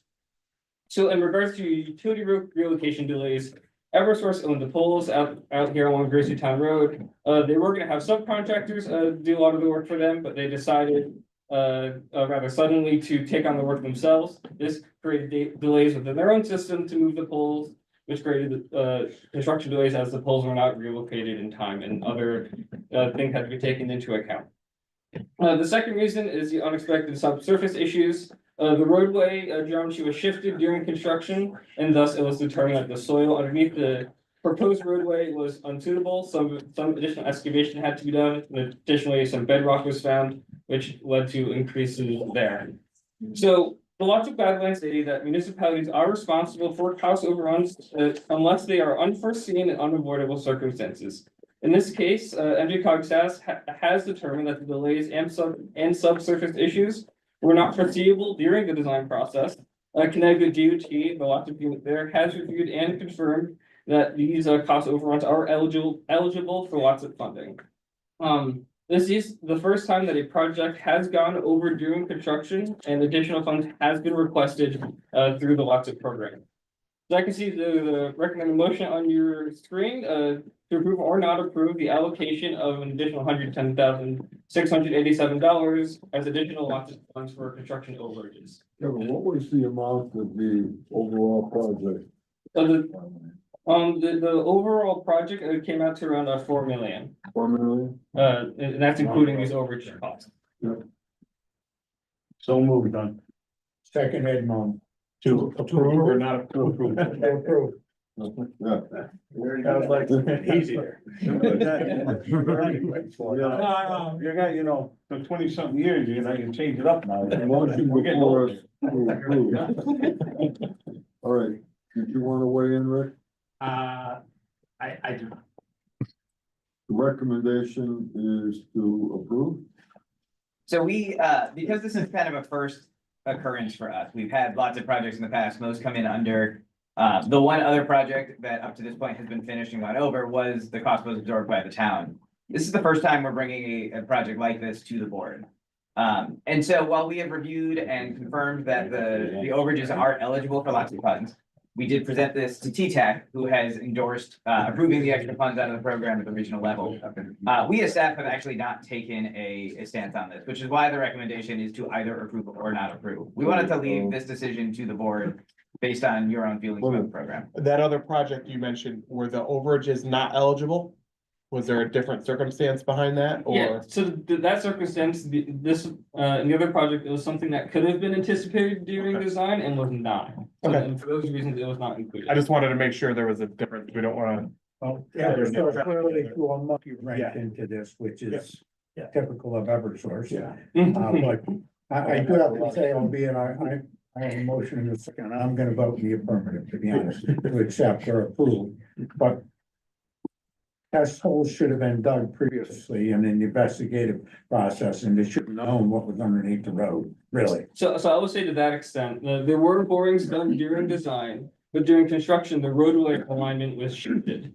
So the roadway alignment was changed during construction, so there weren't borings in the new locations, and that's where they ran into subsurface. Got it, which understood. All right, so we have a motion to approve on the floor. Any further discussion, Rick? Yeah, just quickly, I wasn't going to, just to be clear, this is not something we're supposed to be doing under the lots of program. We give you a number, you get a check that's 120% of the low bid. Right. And that's supposed to be that, which is why the prior one didn't get it. The team ran it through, not just TTAC, but CONDOT. They all agreed that this could not be reasonably anticipated. So that's why it's there, but I don't want people to get the idea that if you overrun your project, these are the towns run these projects. You overrun your project, that's still the rule for the program. Where is this coming from? It's gonna come out of the lots of pot. Okay. Starting to, go over. We're over programmed right now, but in the 5-year. It comes out of the 5-year future allotment. It's gonna come out of the current allotment, but we become over programmed in real dollars, I think in 2027, we think.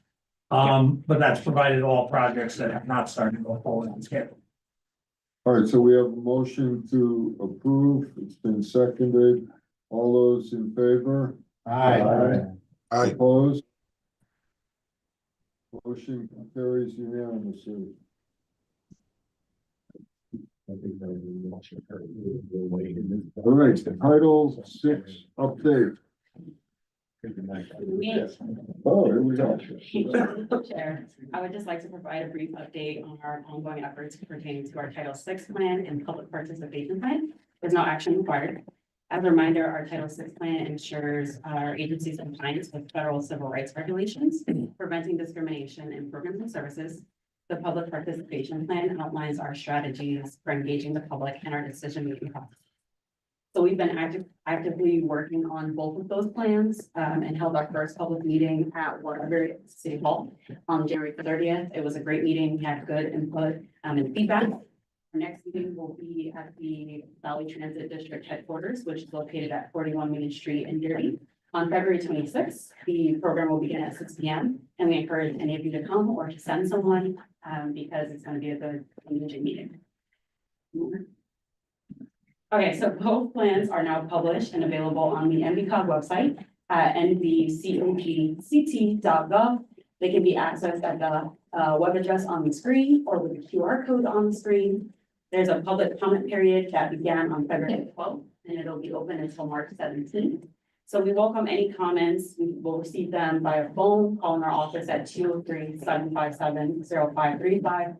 The attention of Deborah Blanchard, who is me.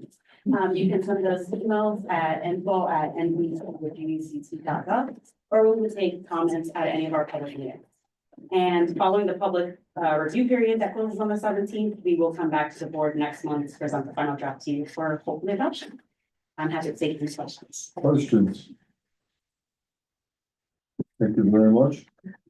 Oh, we have one question. Just to be sure, VTD is handicap accessible for people to get into and out of. Yes, Valley Transit District is an accessible facility. Good point, thank you. The train station's not. Yeah, but we won't be back. Yeah. All right, thank you. Thank you. All right, section 5310 grant updates, Joanna. Yes, thank you again. I'm online. This is just a brief reminder about the federal funding available to municipalities through the 5310 program. This has all been described in the memo that's been in your meeting packets, so no action is required today. The federal 5310 program offers funding for capital and operating expenses to improve transportation services for seniors and people with disabilities. This has been offered on a yearly basis, and we have no reason to believe this year will be different. Grants would cover 80% of capital project costs and 50% of operating project costs. And to give you an example of some of the capital projects, they would include acquiring the accessible vehicles, which would require a 20% non-federal match, wheelchair lifts, and transportation services under contract or lease.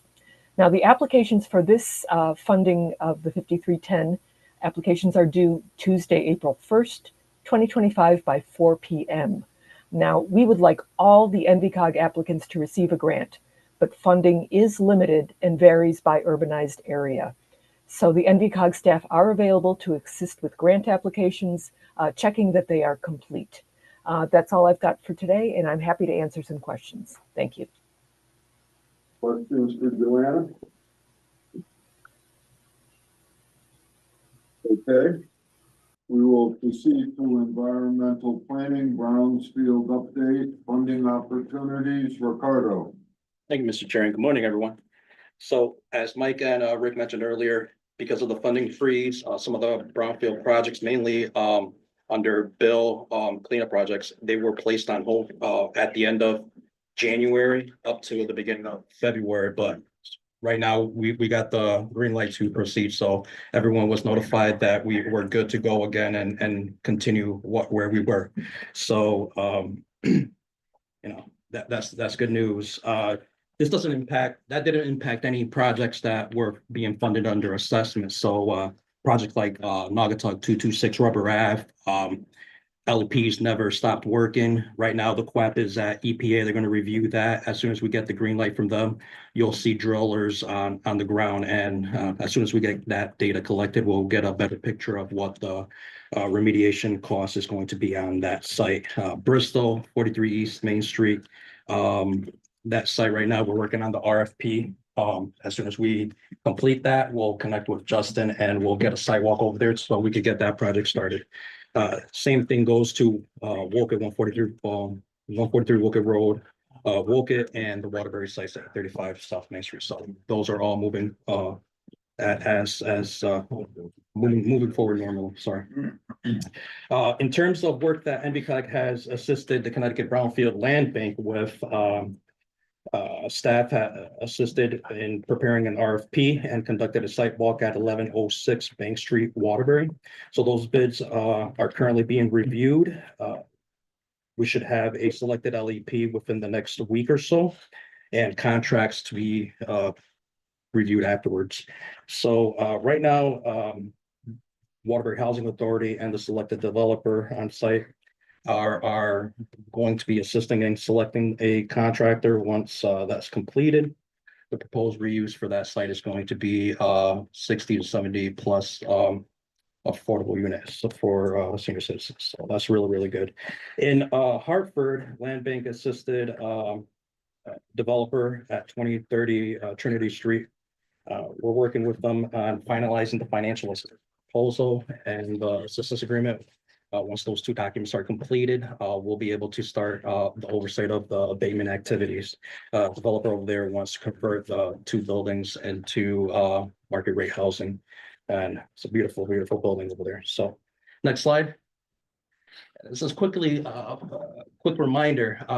We're fastly approaching the deadline for DCD funding, which is due March 7th at noon. You know, if you guys have a project that you guys need assessment data on, the max is 200,000. For cleanup, it's $4 million. So even if you have a project that you're questioning and you want some data to see what the remediation cost is going to be, reach out to us. We'll be more than willing to help to get those numbers for you guys and get potential redevelopment possibilities for you. So that's all I have. All right, questions for Ricardo? Okay. Pennytown Dam, my favorite topic. I'm looking for positive news.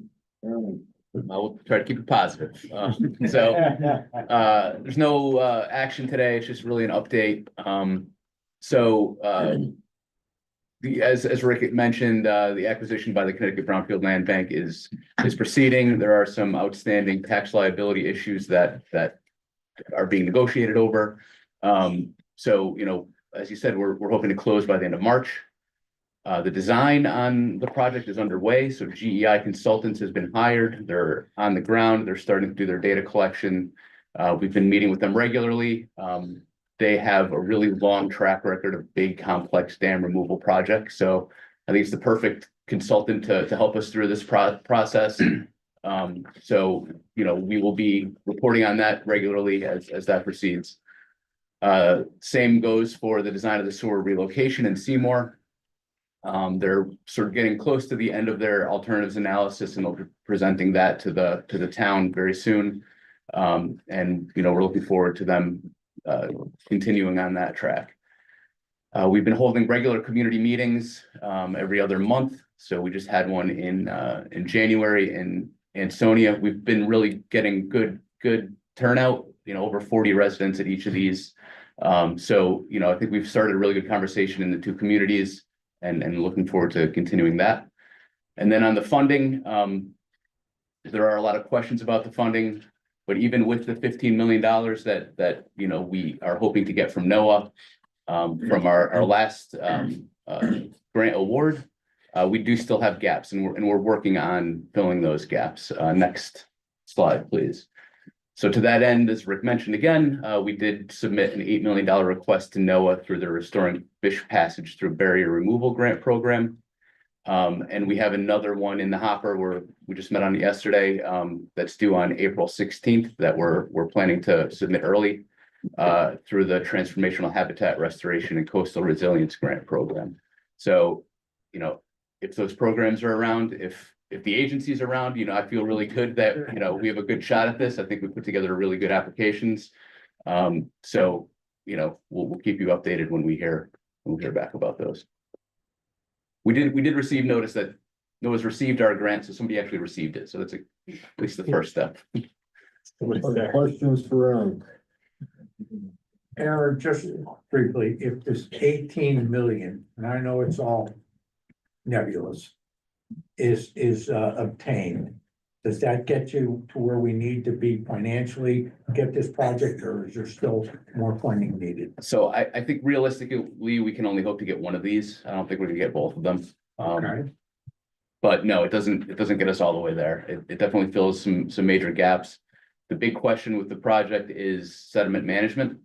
And for that, we don't even have a number yet for, you know, what it's going to cost. And we know it can be a really wide range. You know, if we have to move all of the sediment off-site, it's gonna be a really high number. Of course. In the hundreds of millions of dollars. And, you know, we're gonna be working with DEEP and with EPA to figure out, you know, what that sediment management is gonna look like. And that's what EPA is actually working on already is, you know, they've been doing assessment work of the sediments and of the property.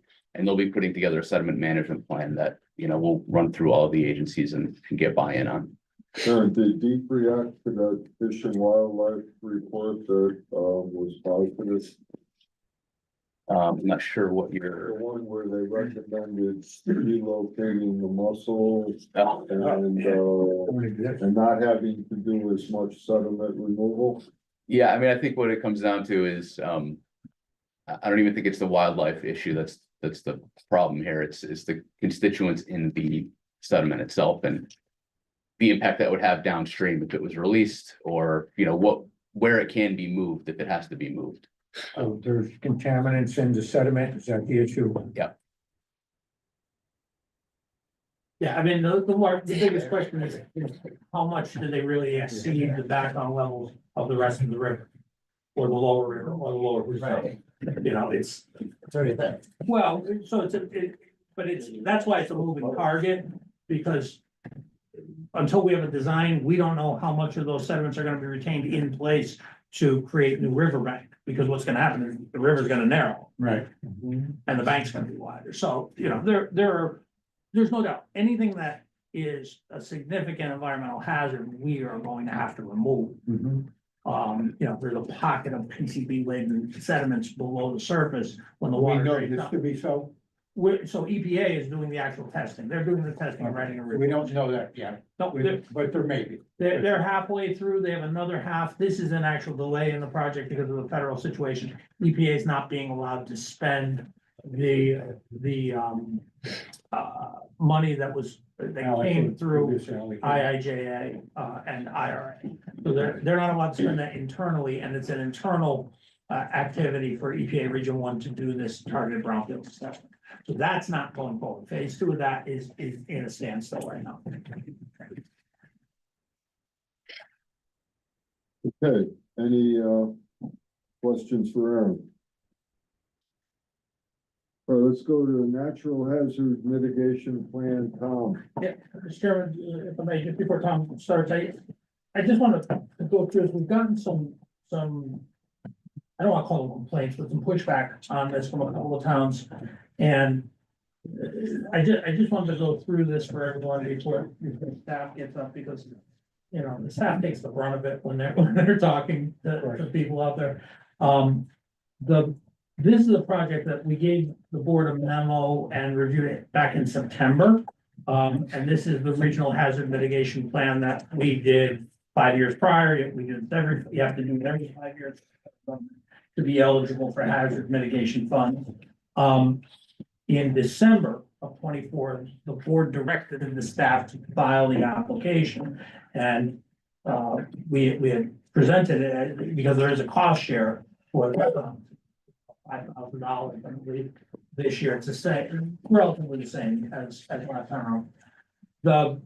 And that amount will change based upon how much we get awarded. We'll go in for the full grant. We usually get less than we apply for from FEMA on this. And so there's an ask for the money over 2 years, so it's $2,500 a year roughly for next year and the year after that, if we're awarded.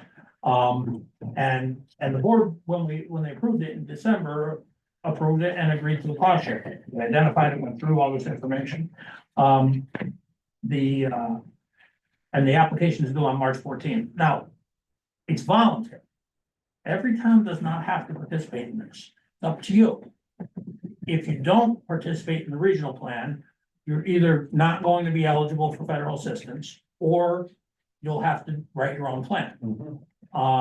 And the benefit of having done this regionally is, rather than each of you having to do $100,000 plan that will probably cost you $25,000 in match, we've been doing the whole region for under $300,000 and with a match of $5,000 per town. It's an equal benefit to each town, so the money has been distributed equally, not proportionally by population or size or anything else. It's been an equal, and that's the way we've done it in the past.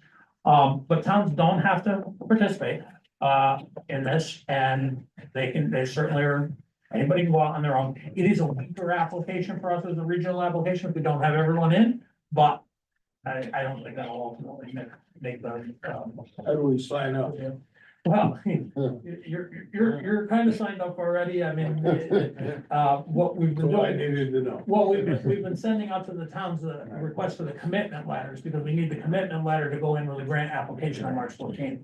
And that's where we've gotten some pushback from a few towns.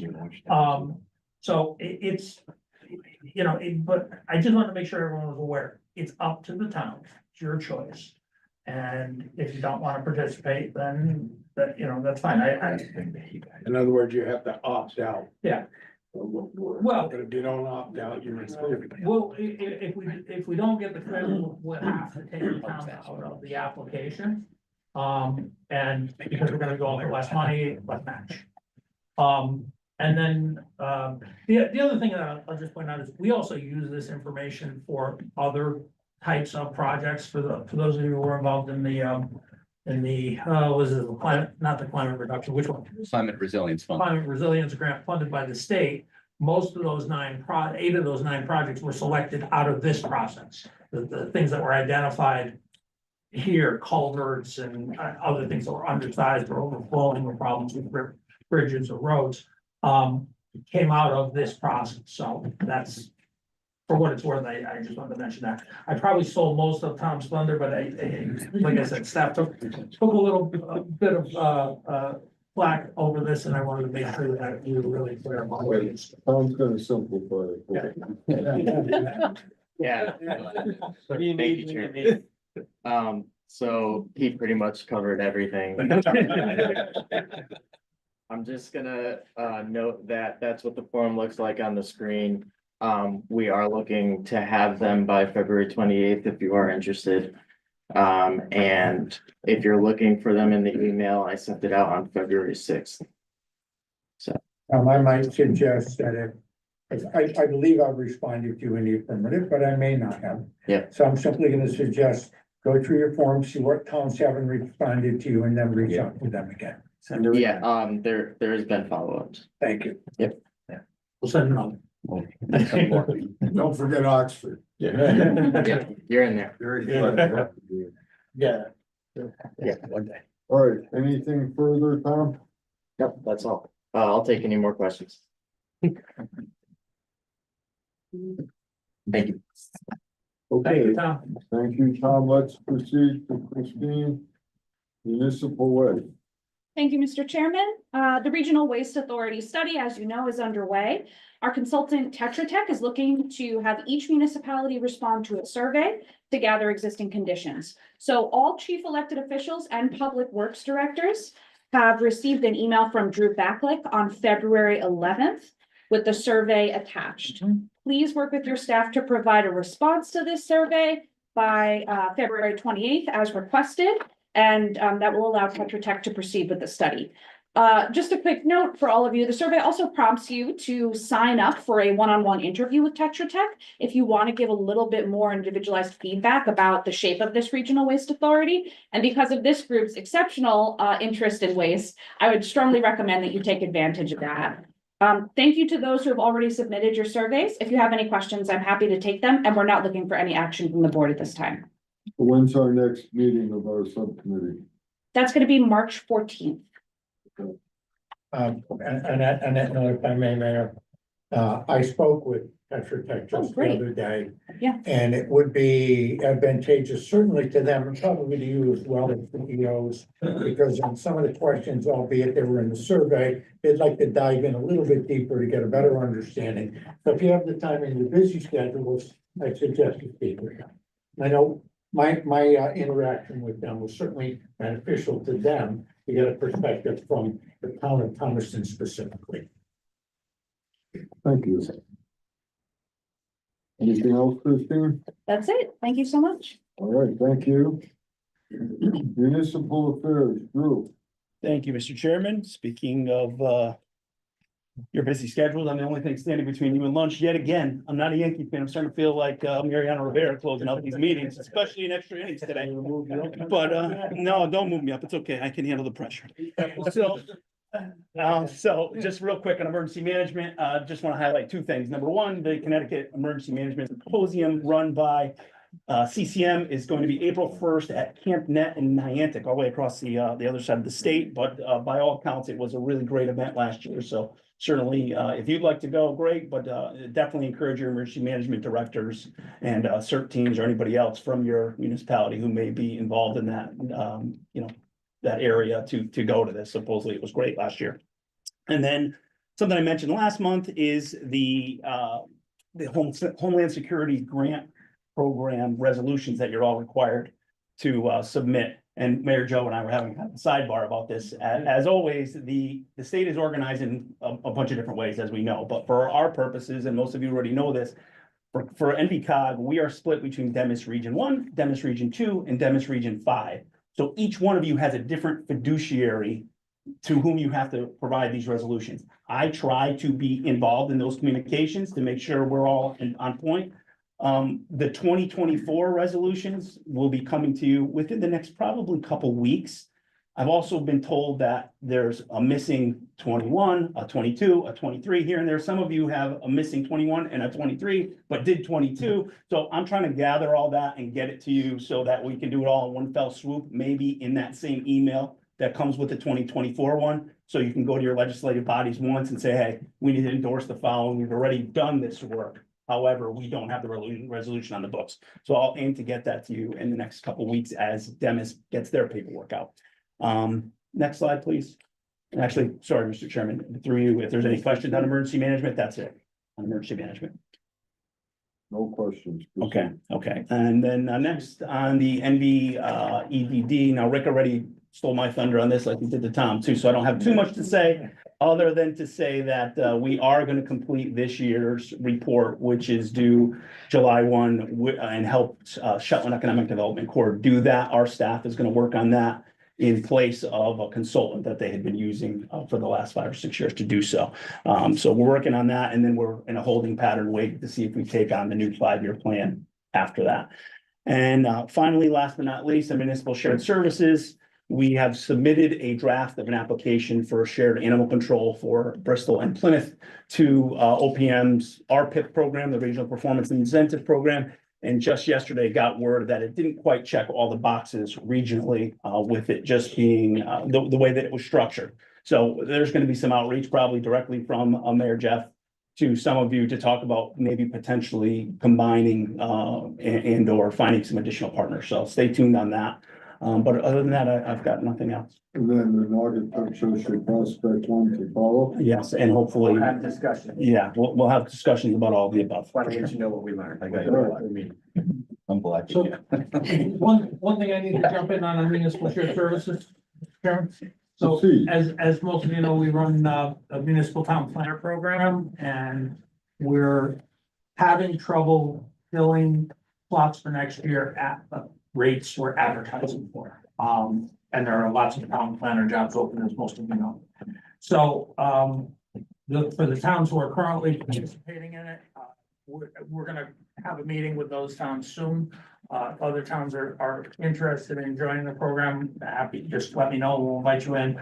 But we need to talk about how much the charge is, because we just can't get anyone at the salary we have right now. Okay. All right, let's proceed, item 12 roundtable. Is there anyone who wants to bring up an item for discussion among the towns? I hate to do this with the Bristol? meeting, but, Okay, Bristol. I just want to make sure that we're kind of all on the same page with what's happening with the new state, motor vehicle revaluations. And I think I have a simple solution that I've been pushing through CCM and others, but I just want to see what the COG thinks about it. So I raise the hands here. Did everybody see about a 15% reduction in their total valuation? Which for us is a $2.5 million whack right off the top. And smaller towns, it may not be as much money, but it's probably a big percentage. So CCM is looking to try to make sure that they go back to what they recommended, which was a 90% starting point rather than 5. And okay, we could all go do that, but some of your assessors might pull their hair out to go back and do that. And one of the things that I've seen, and I think everybody's gone through the home revaluations, right? Which has shifted the burden of taxes to homeowners across the state, 35% increase in that home value. The motor vehicle cap that they put in place 3 years ago, whatever the number is, 32.46. Also would create that if some of us now, and right now, just by my easy basic math, I'm gonna come over the 32.46 for my mill rate. And the state is gonna have to pay me back that money that we don't collect. My simple suggestion, and nobody's thrown it down yet, so that's why I wanna hear from all of you, is why don't they just raise the motor vehicle cap? For us, my simple math was if they raised it by 5 or so, 37, and just in my case, we would then become flat with the motor vehicle tax. So our actual taxpayers wouldn't see a change. We would erase the $2.5 million loss, and then our other grand list gross would kick in. We'd have a relatively normal budget season. And then they wouldn't have to pay back that money. It's a zero sum game for everybody. For some reason, it's not getting as much traction as I thought it would, and you guys have had more experience than me. I don't know. So let me throw one thing out. Yeah. First of all, the 14% was caused by the change in the method of. Yeah, valuation. MSRP now, yes. I was told by Speaker Ritter, on Wednesday night, that on Monday, the legislature is gonna take this up. And that he believes that towns will be given the opportunity to opt out of the change in valuation, which would enable you to go back to your old valuation that would eliminate the 14% decrease and increase the grand list proportionately. Now, there's never a guarantee that things like that are gonna happen, but he seemed to believe that it had a good chance. And I live with that too. And Jeff, I've additionally heard, at least from my assessor, that there was discussion in Hartford about, as you suggested, raising the cap. So that, we could recover funding in that manner. So apparently they're talking about all of it here. Makes sense. Yeah. Apparently they're talking about all of this in Hartford, but as the mayor indicated, there's no guarantees in any of it. And maybe my ask to all of you is because if we spread this around all of our legislators that are here, that every one of us just make that phone call this week and say, you gotta do something. That's something they're gonna have to do quick though, because if they wait to the end of the session, or we're all done. Too late. Well, my budget's usually done the end of April. Yeah. No. My bigger problem with the TCM. You adopted your budget? I'm sorry? Did you adopt it? No, but by the end of April, we will. So when do the towns do that, or they're at the cap now, and now they're gonna go up 5? What are they, if they're sitting at the table here, what are you guys thinking?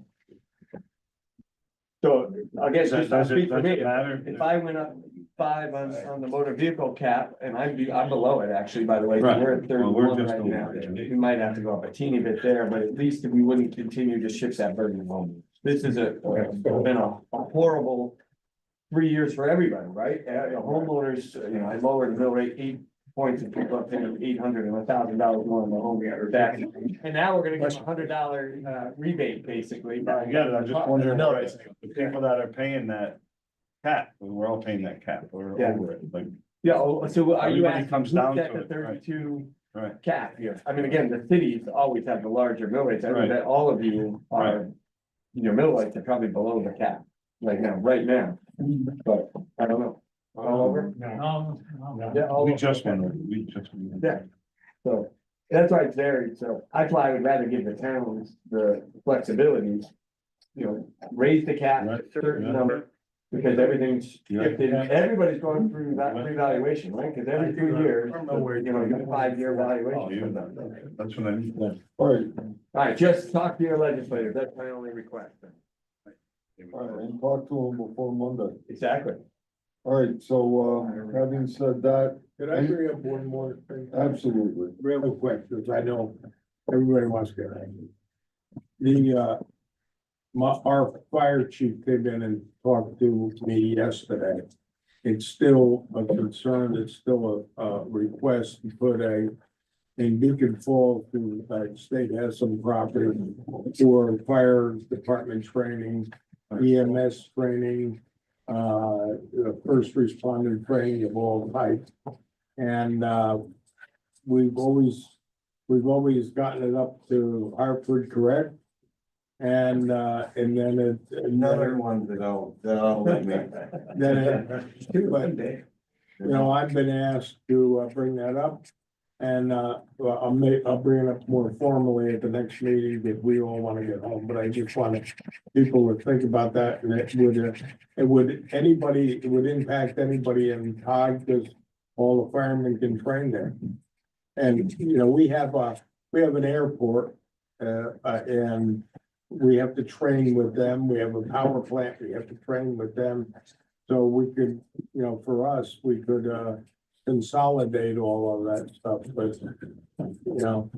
Is that, I know, Ed, you're a fireman. I know is that you're- shovel ready? George, Is that shovel ready? or This is you an gotta issue. invest in it? We don't have any money, I'm saying is- the plans are Look there. at still a shovel ready, but The Woken one is this shovel. was a discussion before this council back Is shovel ready. I 6 or 8 months ago, or maybe a year. Drew went out and researched to see what interest was in our legislators to push this. And I think what I got from Drew was, he didn't get very much interest from our legislators to push anything. Certainly it's not a big sacred cow to them. It will be one of these days. They're paying dearly. My understanding is that the governor is kind of here holding the funds back. And I don't know why, but, I'm sure he has his reasons, but, I think it's something that we should continue to push in light of the fact that it's very important to our first responders. George, the funds were in place, but what's happened, so much time is going by.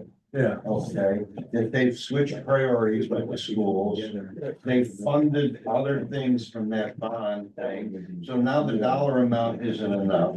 So they gotta fund more money and there's 2 schools to be built, one in Wolcott, well, actually. Will be in Chester.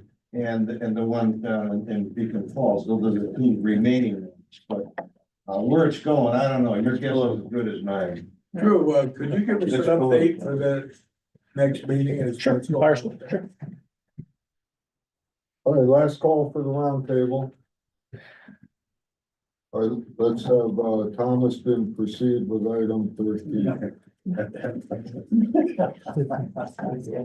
Motion to adjourn. Second, Cadiano from Bristol. All right, all those in favor? Aye.